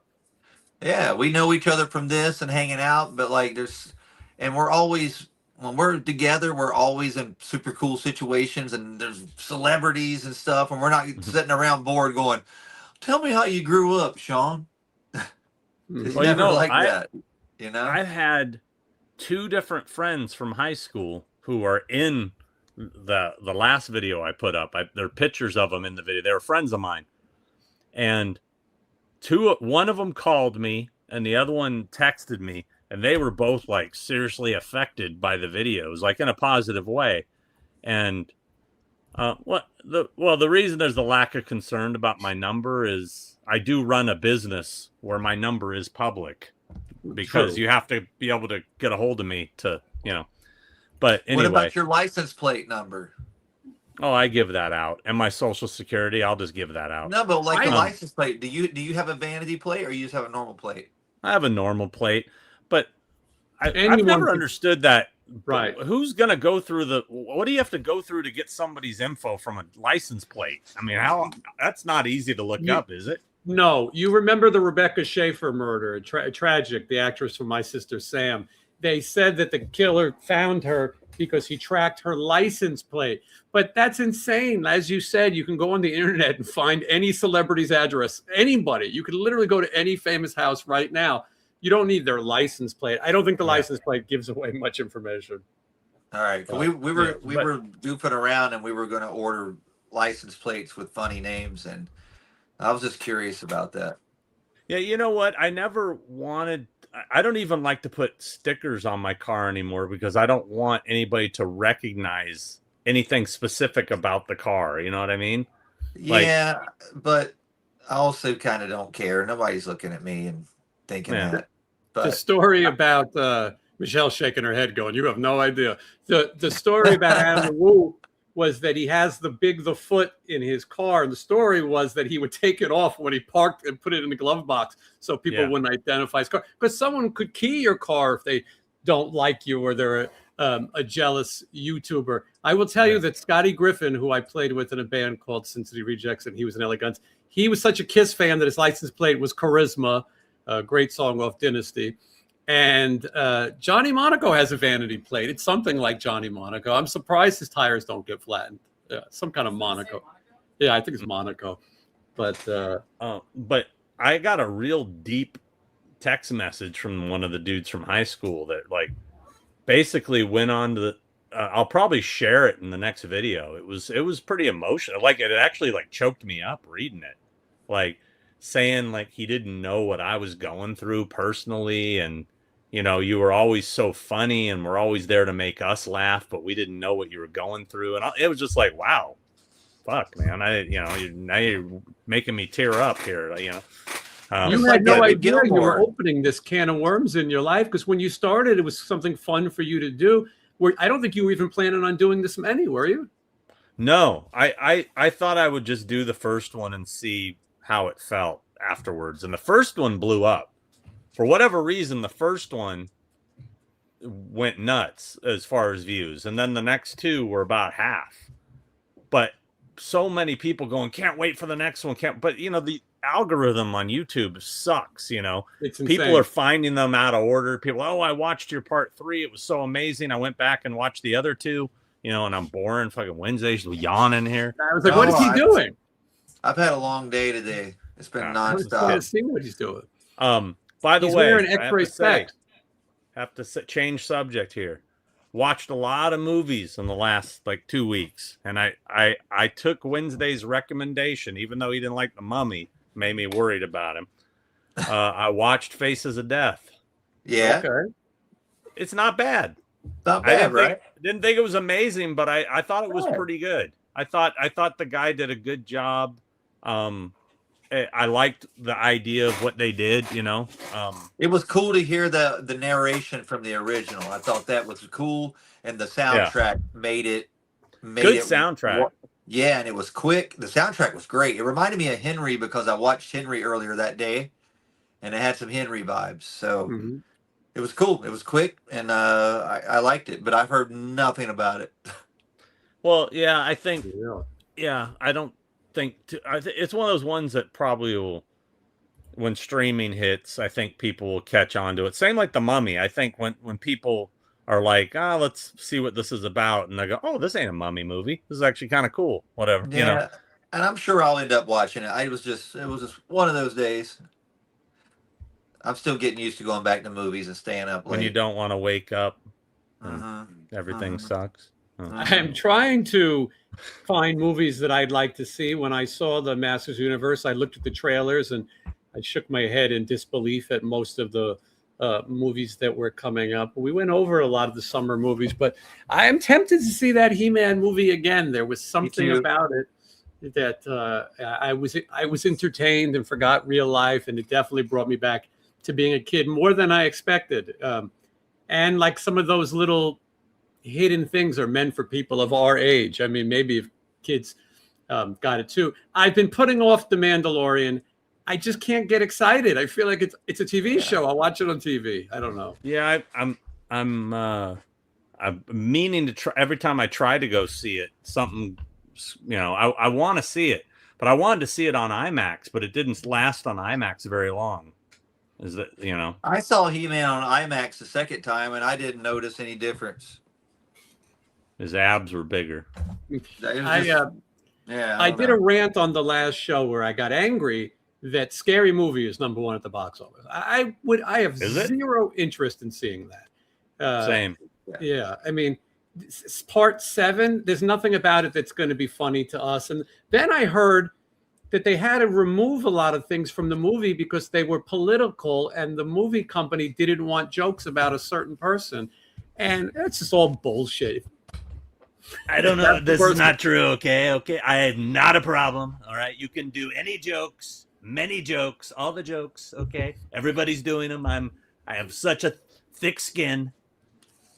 Sean, have you thought about doing a UFC fight on your lawn? We're doing one right now, quite frankly, the biggest UFC fight on my lawn while we're on this. We're talking. It's happening right now.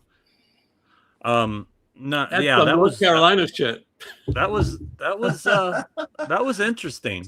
We would have a tractor funny. pull on the lawn. It's straight up fucking President Camacho from Idiocracy. I mean, it's everyone's saying that. Yeah. I mean, it's scary how accurate that movie was, and it's 23 years old, 24 years old, something like that. I think I have KFC in my eye. I apologize, guys. Yeah, it's pretty crazy.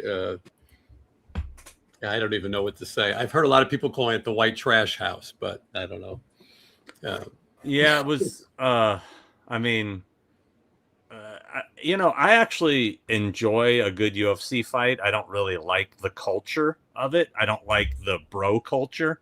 I enjoy mixed martial arts as a sport, but the bro culture surrounding it, the manosphere as they call it, is all pretty cringy. It makes you just think of jacked up 4x4s and power drinks, Mountain Dew Extreme, and guys with trucker hats and goatees. I just, I don't know. I'm not on social media, and I try not to watch the news. And then people tell me, "Did you hear about the UFC fights on the White House lawn?" I'm like, you could just lie to me, and I would go, "Yeah, right. That's not true." And then somehow I didn't see it. I heard it was going on, and I didn't even see it on any channels. The lady said they were playing it at her work, but I avoided it. So it means nothing to me. It's just, it's just scary that we just, not that long ago, people were freaking out that President Obama wore a tan suit. I don't know how things have changed. That was disrespectful to our country that our president wore a tan suit. Mm-hmm. Now, put that in perspective as to what's happening now. It's like, I remember the one guy who was running. I forgot his name. Howard. So he was so excited. He goes, "We're going to LA and we're going to Chicago." And they're like, "Oh, he's too crazy." That guy. Yeah. They go, "He's got to go." The fuck was his name? Just because he went Yahi, like it was like, oh, he's done. I love it. They're like, "No, I want it." He got my vote. Yeah. And I didn't even vote. It's a crazy world, and I know some people get upset, but We're all in our own world. Can't believe we've been here for 2 hours and 300 people have stayed the entire time. The entire goddamn time. That's a perfect time to tell those 300 people to go and watch my brand new video that debuted today on YouTube. Whoa. I That's saw it last 300 week. people that could go watch it and get it over 10,000 views for today because it's right there at it, which is pretty good for a live Wednesday video. has a live album. Did you see it, Sean? No, I was just saying Howard Dean was the guy Howard somebody Dean, that's posted. it. Yeah. I have not seen the new video Wednesday. Look It what is the out. Bat's It is out. did. I will listen. Everybody, once Wednesday tries the sauce, watch that video. But go get that sauce Wednesday. Give it a quick taste. Yeah. Yeah. We could probably get a few thousand videos for a dab of the honey mustard. I put it straight in the trash can outside because it's stinking up my house. Raccoons you are going to didn't eat even it. open it. How can it The stink if raccoon- you didn't unseal it? Yeah, I'm saying just the smell of I threw it all away. Oh. The whole package is gone. there's going to be skunks and raccoons in there. The raccoons have moved on, and the skunks too. Now we just got cats and squirrels, an occasional possum, lizards. A lot of lizards now. People like the new video. It's called "Look What the Bats Dragged In." It's an old song. It's a classic, but it's from the new live record that's coming out. When is the record going to be available? It is available November 25th on Napalm Records, and it's from our concert that we did in Poland last year, and we did like 5 or 6 big festivals, and I was familiar with most of them except for this one, and this one was the biggest festival. It was just enormous, and they were like, "Oh yeah, you got like you're third from the top," and we're like, "What?" You got an hour set and you get to do an encore. So it was just a surreal thing. And we came out in front of all these people. And I know Poland's not like a place that I go to and pack. So it was kind of like, we had to win the crowd over and we won. And it was awesome. And then we did an encore and they cheer us on. And people are used to seeing us in clubs. Like you see this, Glass House or whatever. But like, this looks like a fucking spaceship's behind us, and there's just thousands of people, and it's just a cool experience for us because my adrenaline was so high. I don't really remember it. And now I got it memorized, and now the fans get to see it, and it's also a good thing to show all these European festivals that I'm getting a kiss on camera. the American festivals that we can fucking do stuff. So what do you wait? That was a rare appearance. That was rare. She don't like to be on camera. That was It'll rare. be 10 minutes until Wednesday sees it. Uh-oh. Because he's behind. But yes, yeah, a very rare appearance. But we'll see her at the fair though. Once we figure it out, you got to check. He just saw it. You got to check out Wednesday's video. Support it. People take it serious. It looks like he's playing under the Close Encounters ship. I mean, it really is. Yeah, it's weird, crazy. And then Sean, new videos. I've been looking in my algorithm and I see some new stuff. You've been kind of busy again. What is the latest video? The latest video, I think, is the growing up in Orange County 70s and 80s part 3. 3, okay. And the next video that goes up, I think, is a video about that mask that kid made me of my face, the Leatherface mask. Yeah, I awesome. did I did a video with him talking about it, and as far as all the Horrors Hall Ground stuff I'm working on, it's all for Blu-ray DVD right now. So do you own those things? Sean, do you own those? I'm sorry? Do you own those? Like after the Blu-ray, are you able to put them out? I can put them out the day the Blu-ray comes out if I want to. I usually give them 30 days exclusivity. Yeah. And then they'll come up on my channel. Yeah. That's cool. But I got to wait for them to put them out. And sometimes these things drag, Right. Well, that seems pretty cool. What is everybody up to next? You guys are all traveling. I'm filming tomorrow. I'm trying to finish one of those videos, and then I'm going to end up right by Wednesday's house for trivia tomorrow night. So I'll be in your neck of the woods. Somebody says in part 2 of Growing Up very powerful, especially the girl was killed in the car accident. And I did that see sucked. that. You didn't see part 2 yet? I did see part 2. I Oh. haven't seen part 3 yet, but I got something to do. I think part 3 is the girl. Isn't that part 3 or is it part 2? Well, if it I don't is, remember. I thought, because I remember it being sad. And these are parts of life. You know, some people go, "Oh, it was such a great life," but life isn't always perfect, and unfortunately, we lose people in that time as well. People say, Yeah, the dog story really fucked people up, man. I got more like response from that than anything, talking about my dog dying. You know, no worse experience than losing. I mean, Casey Kasem knows. You just do not go, talk about that.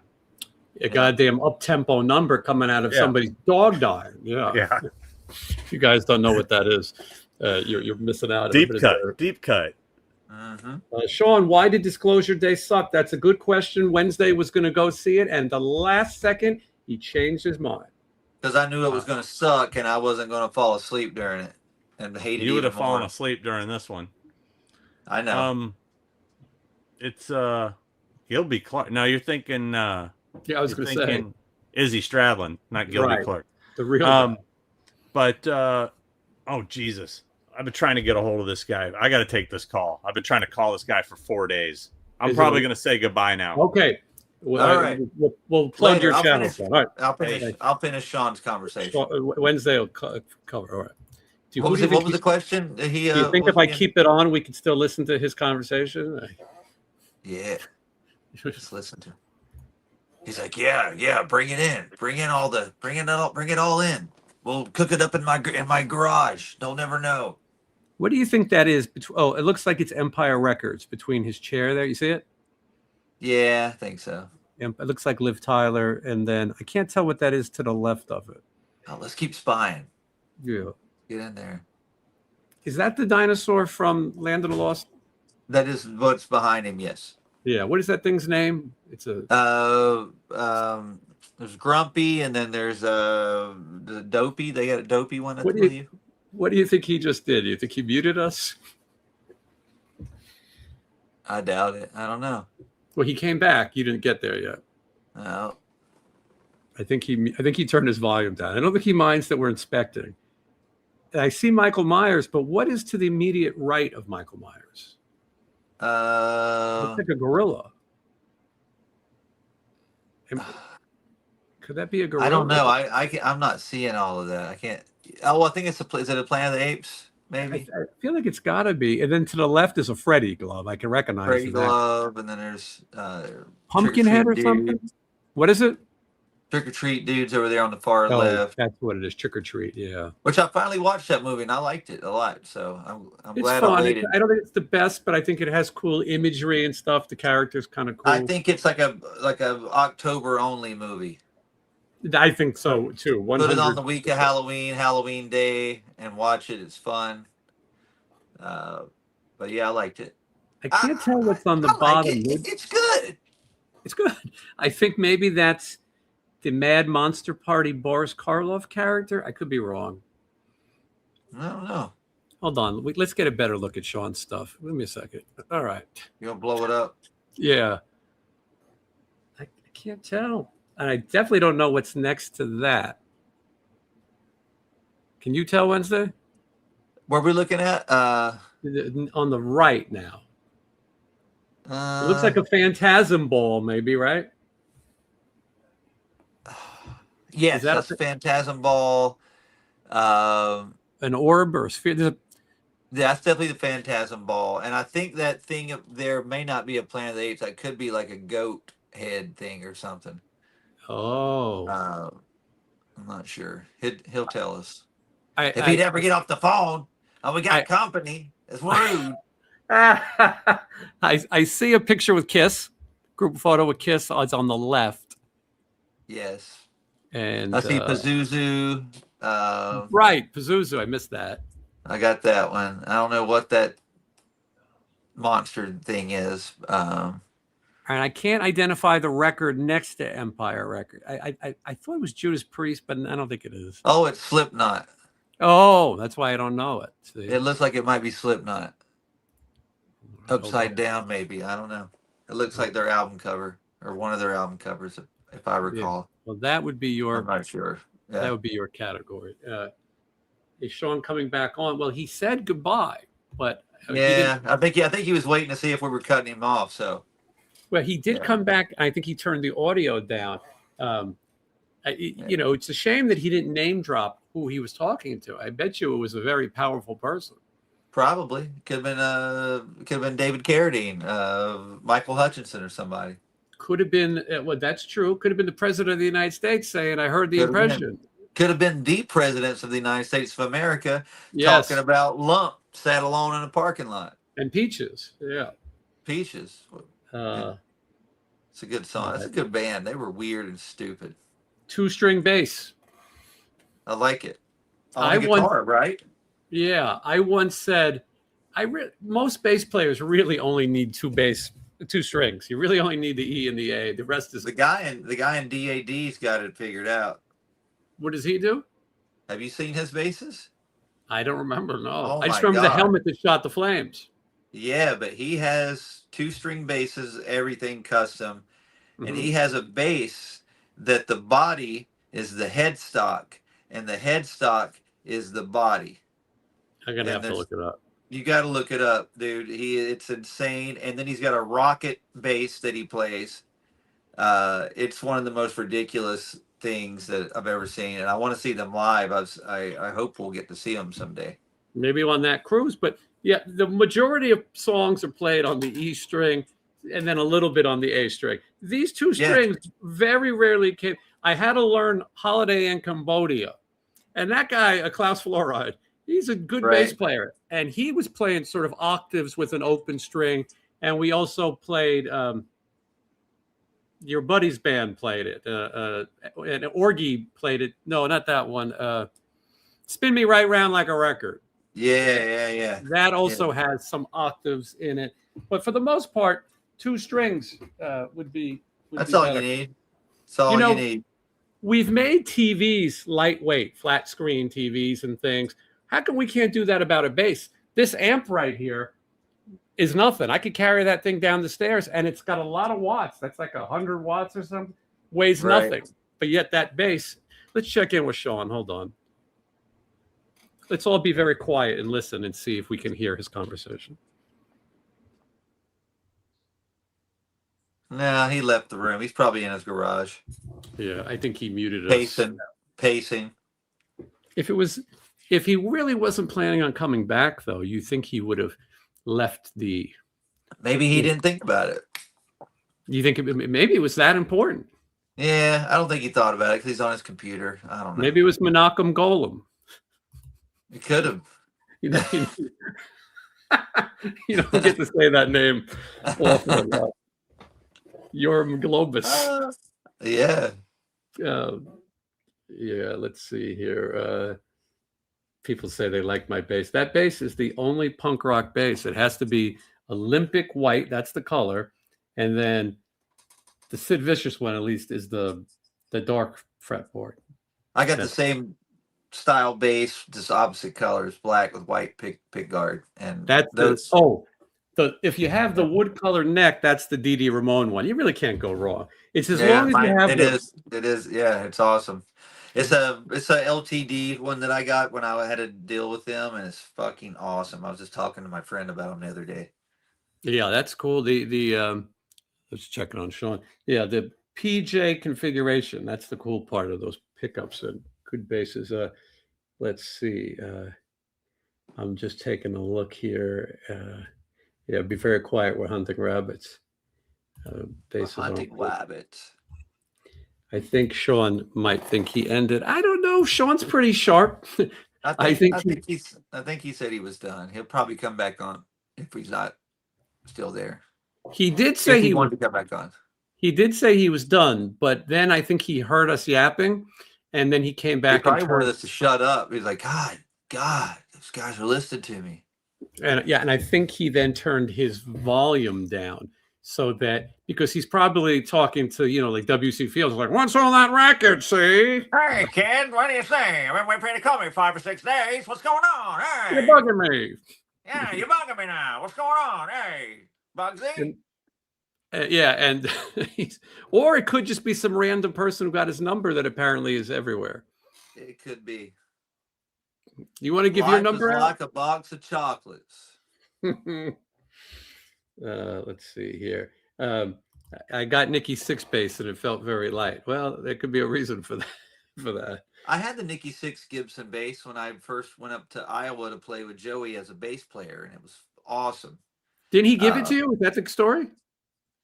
He bought it, and I thought he bought it for me. And then I got up there, and then when I became the singer, he just took it back, which I would have done the same fucking thing. So now, do you know where that bass might be?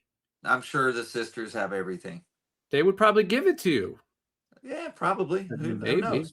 Yeah. Either that. I don't know. Eric played it for a while, but he got his own deals with BC Rich and stuff. So I think Joey probably ultimately took that back because it was like those are kind of rare now because it was actually an actual Gibson.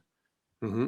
Yeah. We got it for $1,500 at my local store because he was like, "I want you to be the bass player," and I'm like, "Well, I don't want to. I want a cool bass." He goes, "Well, what do you want?" And I went like a Nikki Six bass, and I said, "Well, here's one at my store for $1,500," and he's like, "I'll buy it." He goes, "But I don't want these people taking my credit card number if they know I'm in Slipknot." And I'm like, "Well, all right, I won't tell them it's you." Make them someone less successful. Yeah, like, well, how are they gonna think I got this much money? That was a lot of money in our town. Like, just dropped like that, you know? Right. You were the king of North Carolina. Where's this guy dropping $1,500 down? We better run a background check. Yeah, check him out. I think this is number one from the Slipknot. And I saw it fall out of the airplane on the way up there too, like hard. That's the worst experience. Watching your it's like, well, there we go. I used to, whenever I would fly with musicians, I would tell them when we landed, I go, "Oh my God, these guys are throwing those guitars," and they would panic. I go, "I don't know what happened, but the guys on the runway are having a jam all of a sudden. They got your instruments out. And they're doing a concert." Let's check in on Sean. This is like a 24-hour live cam. You can see it's still light out. It's like Dennis Rodman when he had cameras at his house. Yeah. I think Jizzy Pearl did that as well. But you can see that it's still daylight. It's daylight here too. I love daylight. It is daylight here. And I was looking into places that have the most daylight. The answer is Alaska. During this season, in the winter, there's no daylight. But what are the other ones, Michelle? North Dakota? Finland? Do they have like Maine? They got a lot of darkness. Finland, yeah. But the same thing. It'll be right in the summer because otherwise it'll be really dark. But Nevada is pretty good. And Colorado, we get like 16 and a half hours of daylight. I don't know about you, Wednesday. Do you suffer from seasonal depression? Just normal depression every season. Yeah, I guess it's hard to qualify. You make a good point. Yeah, I mean, I was pretty depressed during all seasons. You're a depressed man for all seasons. Yeah, I mean, I don't like to separate them. I feel like I'm just depressed the same in every season. I think I'm more depressed when it gets dark too early. I just get depressed when I'm off tour. That I don't know what to do with my hands. It's hard because you're so in that rhythm. People asking about my cat. My cat is fantastic. We pet the cat now, and I don't know where he is. He's under my chair? Oh, okay, that chair, yeah. But soon he'll make appearances on the show. Me and my cat the other morning woke up and we watched the end of Face Off. It was amazing. Did the cat enjoy it? I think so. It was just us. It was super quiet, and it's great. You know what else is super quiet right now? Sean's place. Yeah, super quiet. You think what if he appears as like an Obi-Wan Kenobi ghost? Yeah, that's what. You're my only hope. What if he has like a housekeeper who comes in, like in a French maid's outfit, who cleans up? What if it's Nell Carter? That would be great. That'd be really weird and cool. Yeah, I would love to see Nell Carter one more time. Highway Star, Thank you so much for the super chat. You keep us in business. Great show. Thanks for the fun. Speaking of in business, Wednesdays does this for recreation, but you got to support. If he comes to your town, go see a show, buy a ticket in advance. And if you can afford a meet and greet, it's not overly priced. Get one official Wednesday. Our U.S. ticket sales are not good enough. Get your tickets. We don't need people to go, well, I don't know, might need to cancel this show, move them down to the chicken wing shack.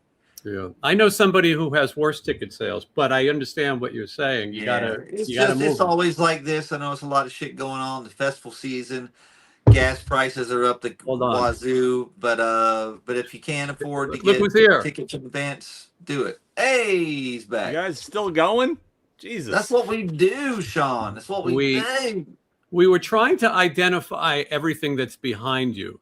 I saw the Empire Records record, but I could not identify what it is on the other. Well, we couldn't see the Kiss Destroyer? one. What's on the left of Empire Records? Destroyer? No, that would be on my left. I'm sorry, you're right. Slipknot. Wednesday got it. That's right. And did we get everything else? We got Wednesday got Pazuzu and Trick or Treat. Oh, we don't know what the guy with the necklace behind you is. That's from my movie, Black Waters of Echo's Ponds, the Goat Man. It was a goat. You knew it. What is that guitar, by the way? That's a guitar that it's made of license plates. My dad knew a custom guitar maker, and he said he wanted to make me or give me a guitar, and I said I liked this one. It's metal. Wow. It's all license plates, welded. Very cool. It looks pretty cool. Yeah, definitely. I like that headstock too. Old Strat. Yeah. It plays great, but sounds like shit. Yeah, the metal could be rough. Glad I made it tonight. 2 photography class left, and I'll be back on time. Good to see you guys. Thank you, Dreaming in the Skies. Appreciate the super chat. She got me this T-shirt. Yeah, that's what we were seeing. Who was the guy? She bought a lot of stuff off the auction too. I know the story, but you haven't showed them yet. Let's hear it. Wow. Black Sabbath final show drumsticks, and Bill signed them to me. He gave them to me as a gift. Pretty cool. That's a definitely cool collection. Yep. There's probably not many of those made. Sean, what about Bill Fest? What? Bunch of all your famous bills. Can I bring my bills, like my actual bills? All your bills, your bill awards. Yeah. It's a lot of bills out there. Sean, were you talking to somebody? Look at my Buffalo Bill. Were you talking to somebody noteworthy? Yeah. See, who else do I? Was it D. Snyder? Was it Menachem Golan? No, it was a promoter that owes me money. Got it. Bills. Well, yeah. Well, it was a combo. I needed to talk to him about an upcoming show, and I was waiting for payment on another show. It was the promoter from the show we just did in Hong Kong, and waiting for that wire to come through. And it's like, it's been 3 weeks, bro. Come on. Mm-hmm. So, checks in the mail, as they say. You don't want to send the Oriental MC Hammer out there. Or, I don't want to have to do that. Or King Kong. I don't want to have to bring out the what was it what were you talking about earlier? The Oriental what? MC Hammer. It was some kind of meal, I think. Yeah. McDonald's had Asian wings. Oh yeah, with Oriental sauce. Check out. Someone asked about your drum kit, Sean. I think you keep them in the garage, right? They're in the garage. I can't bring those in. You should bring them in that room and just say "fuck everybody." I should just sit behind the kit and do the show. Yeah. You got to check out his video of the David Lynch. There we go. I'll sit back here. That's what I would do. Fuck everybody. I'll do the Tommy Lee thing. You know, the whole show. You gotta do the around the head. That's the around the head. Tommy Lee. Do the Randy Castillo. Oh. No, that's No, he would do the hit his head when bang, bang, bang, bang, bang, bang. Yeah, that's badass. Or you could do the this is the Robert Sweet. Gotta do it sideways. Hold on, like Sideways. It goes like this. Or you could do fucking Like that. What's his crazy name? The Great Kazoo that plays a Vince Neil and kick your cymbal. Oh yeah. Or use your crash cymbal to hit your hi-hat. Robert Sweet used to tell me when we would travel with him, I would watch him from the side. So I'd be looking right at him, and he'd go, "Boy, some of those nights I was running out of energy, and I'd see your smile, and you got me through the show." He probably tells that to everybody, but it was nice. You know what's funny is as he gets older, he just looks more tired. Like before when he would play, he was like, now he looks like this. Yes, Farrah Fawcett had the same thing happen to her. Yes. Farrah Fawcett. Farrah Fawcett. Similar hair. Yeah, Robert Sweet is the older of the brothers. He's 66. He's the oldest guy in the band. Yeah, 66 years old. It's Still amazing going. that people are still Damn, doing it. I was 66. I was going to recommend that people watch Sean's video with the David Lynch drum set. That's what I was going to. Somebody said do the Tommy Aldridge. I can do that without sticks. You know. Oh, I thought you were going to that face. I thought you were going to turn into Calibus and play drums. He is a badass, though. I find myself watching drum videos on YouTube so much. It's crazy. It's funny how I can't play drums at all, but I do enjoy a good drummer. Did you did you watch videos of any of the Rush performances? Yeah, I did. I watched the Tom Sawyer thing because that's the only song I really You mean know. Tom Sawyer? Yeah. I heard they got a girl in the band now. Is that true? Sound like she played it right to me.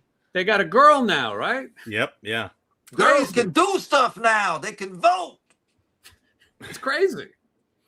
Yep. I hear she's amazing. She's amazing, but it's not the same. I just can't get into it. I mean, I completely 1,000% respect her ability, and she's great. But there's something about Neil and just watching him, and it's a vibe, man. You can play it note for note, but it's a vibe that he has. I mean, it's like, for example, Motley Crue without Tommy Lee. Sure, a lot of drummers can play those beats just as good. A girl. But Tommy is a vibe. Try to imagine Stryper without Robert Sweet. He's a vibe, you know? I saw Motley Crue with Samantha Maloney and thought they were awesome as hell. I thought they were awesome as hell, and I liked them better than the last time I saw Tommy. That was just me. Yeah, see, you're wrong. That's like you and the sauces. It's like you and the sauces. Wait, I think Rush is just as boring with this girl as they were with Neil Peart. Wait, hold on. Wednesday, you like Samantha Maloney more than Tommy Lee? I just said I thought she played awesome. I thought she was in the pocket, and it was just as good as the last time I saw Tommy Lee. I wouldn't say she went to the Fame School in New York. She was good, but I'm not a Rush fan, so I think she played good. I can't judge it the way you do because I know you love them, but I thought they played just as boring as they ever have. Well, I'm not a giant Rush fan, but Neil Peart really was that band. He also wrote the songs. I mean, there's a lot that goes the to professor, it. Man. Yeah. And now I was talking to people about great drummers, but it's hard to do that at an older age. Rod Morgenstein is one of my favorite drummers. He's a winger. He's one of the best living drummers. He toured with Neil Peart. He knew him well. But he said, at my age, there's no chance I could do that. I think he said I couldn't do it anyway.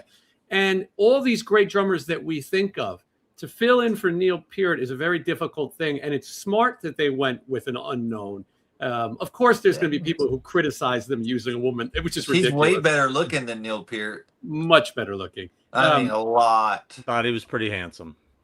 Spinal Tap has a woman drummer, and now so does Rush. I mean, what's next? It's the world is Dogs becoming and cats living together. Yeah, but I think it's good that they go on because I think fans want to hear that music. And Neil Peart, by the way, was one of the nastiest celebrities in the world. If you want to know. Well, Just like he was just good dirty, enough like he to be. didn't clean up after himself. Didn't No, he take was mean care as of it. fuck. That guy did not want to sign autographs. That guy did not want to take pictures. Look, he had a really hard life. What happened? This guy is saying exactly what I was thinking. Smart to get a female so they can't compare with the other guy drummers. I agree. And it's true. I felt like the same way about Linkin Park. Like, you go that route and you don't get criticized as much. I'm not saying they're not worthy. They're all good. But if you're trying to shy away from criticism, people are more afraid to toe that line, I agree. She's also a lesbian. Not that there's anything wrong with that, but maybe people don't want to get involved. What does that mean?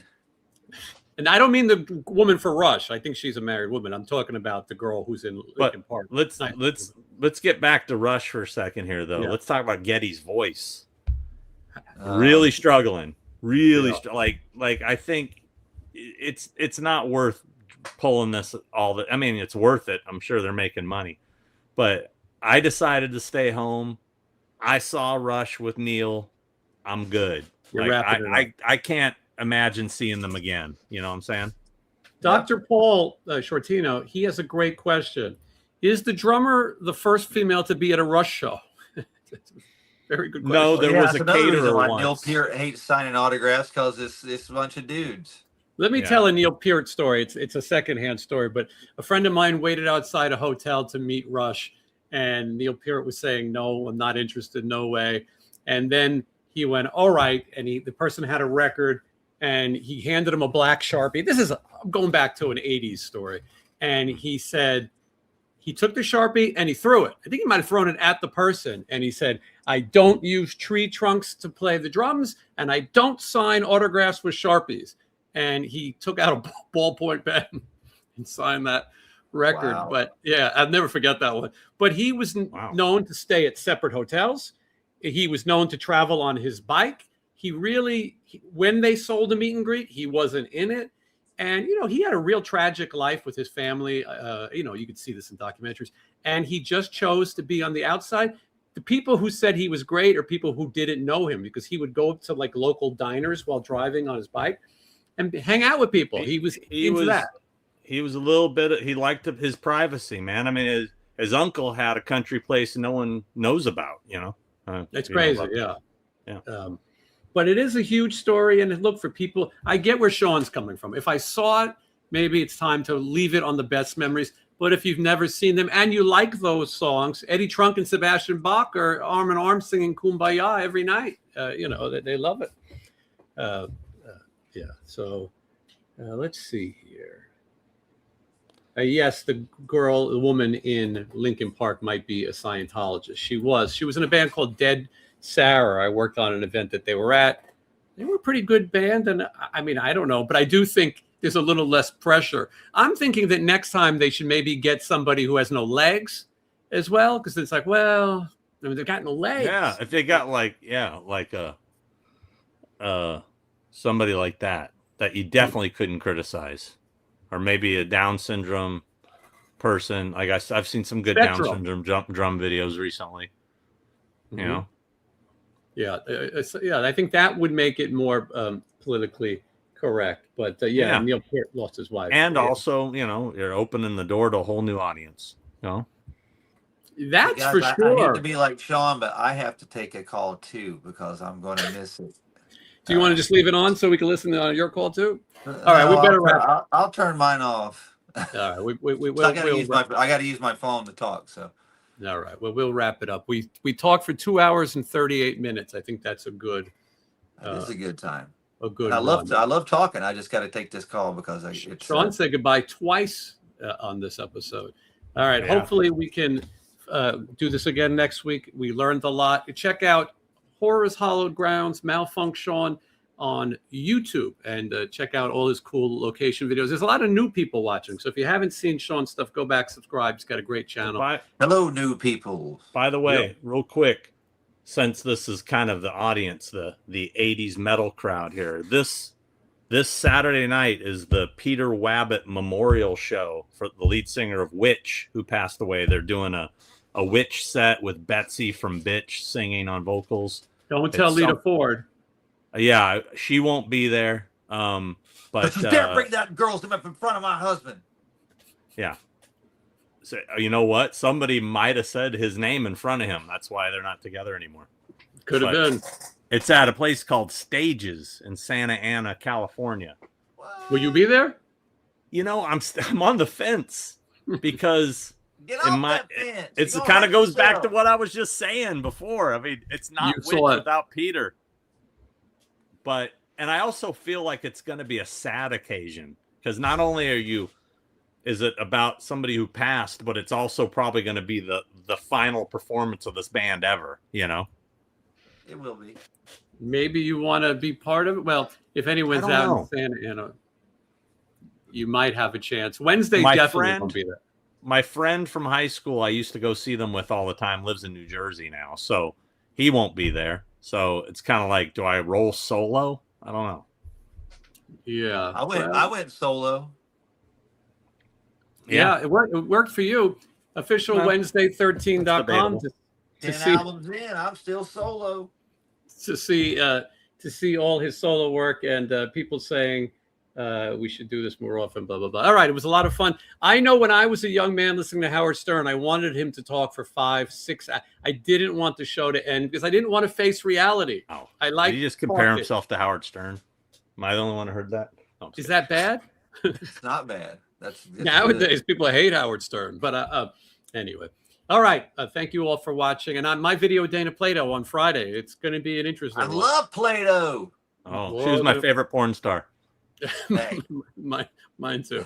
I'm going to go watch her work right now. All right. We'll see everybody again Bye, everybody. very soon. Just wanna waste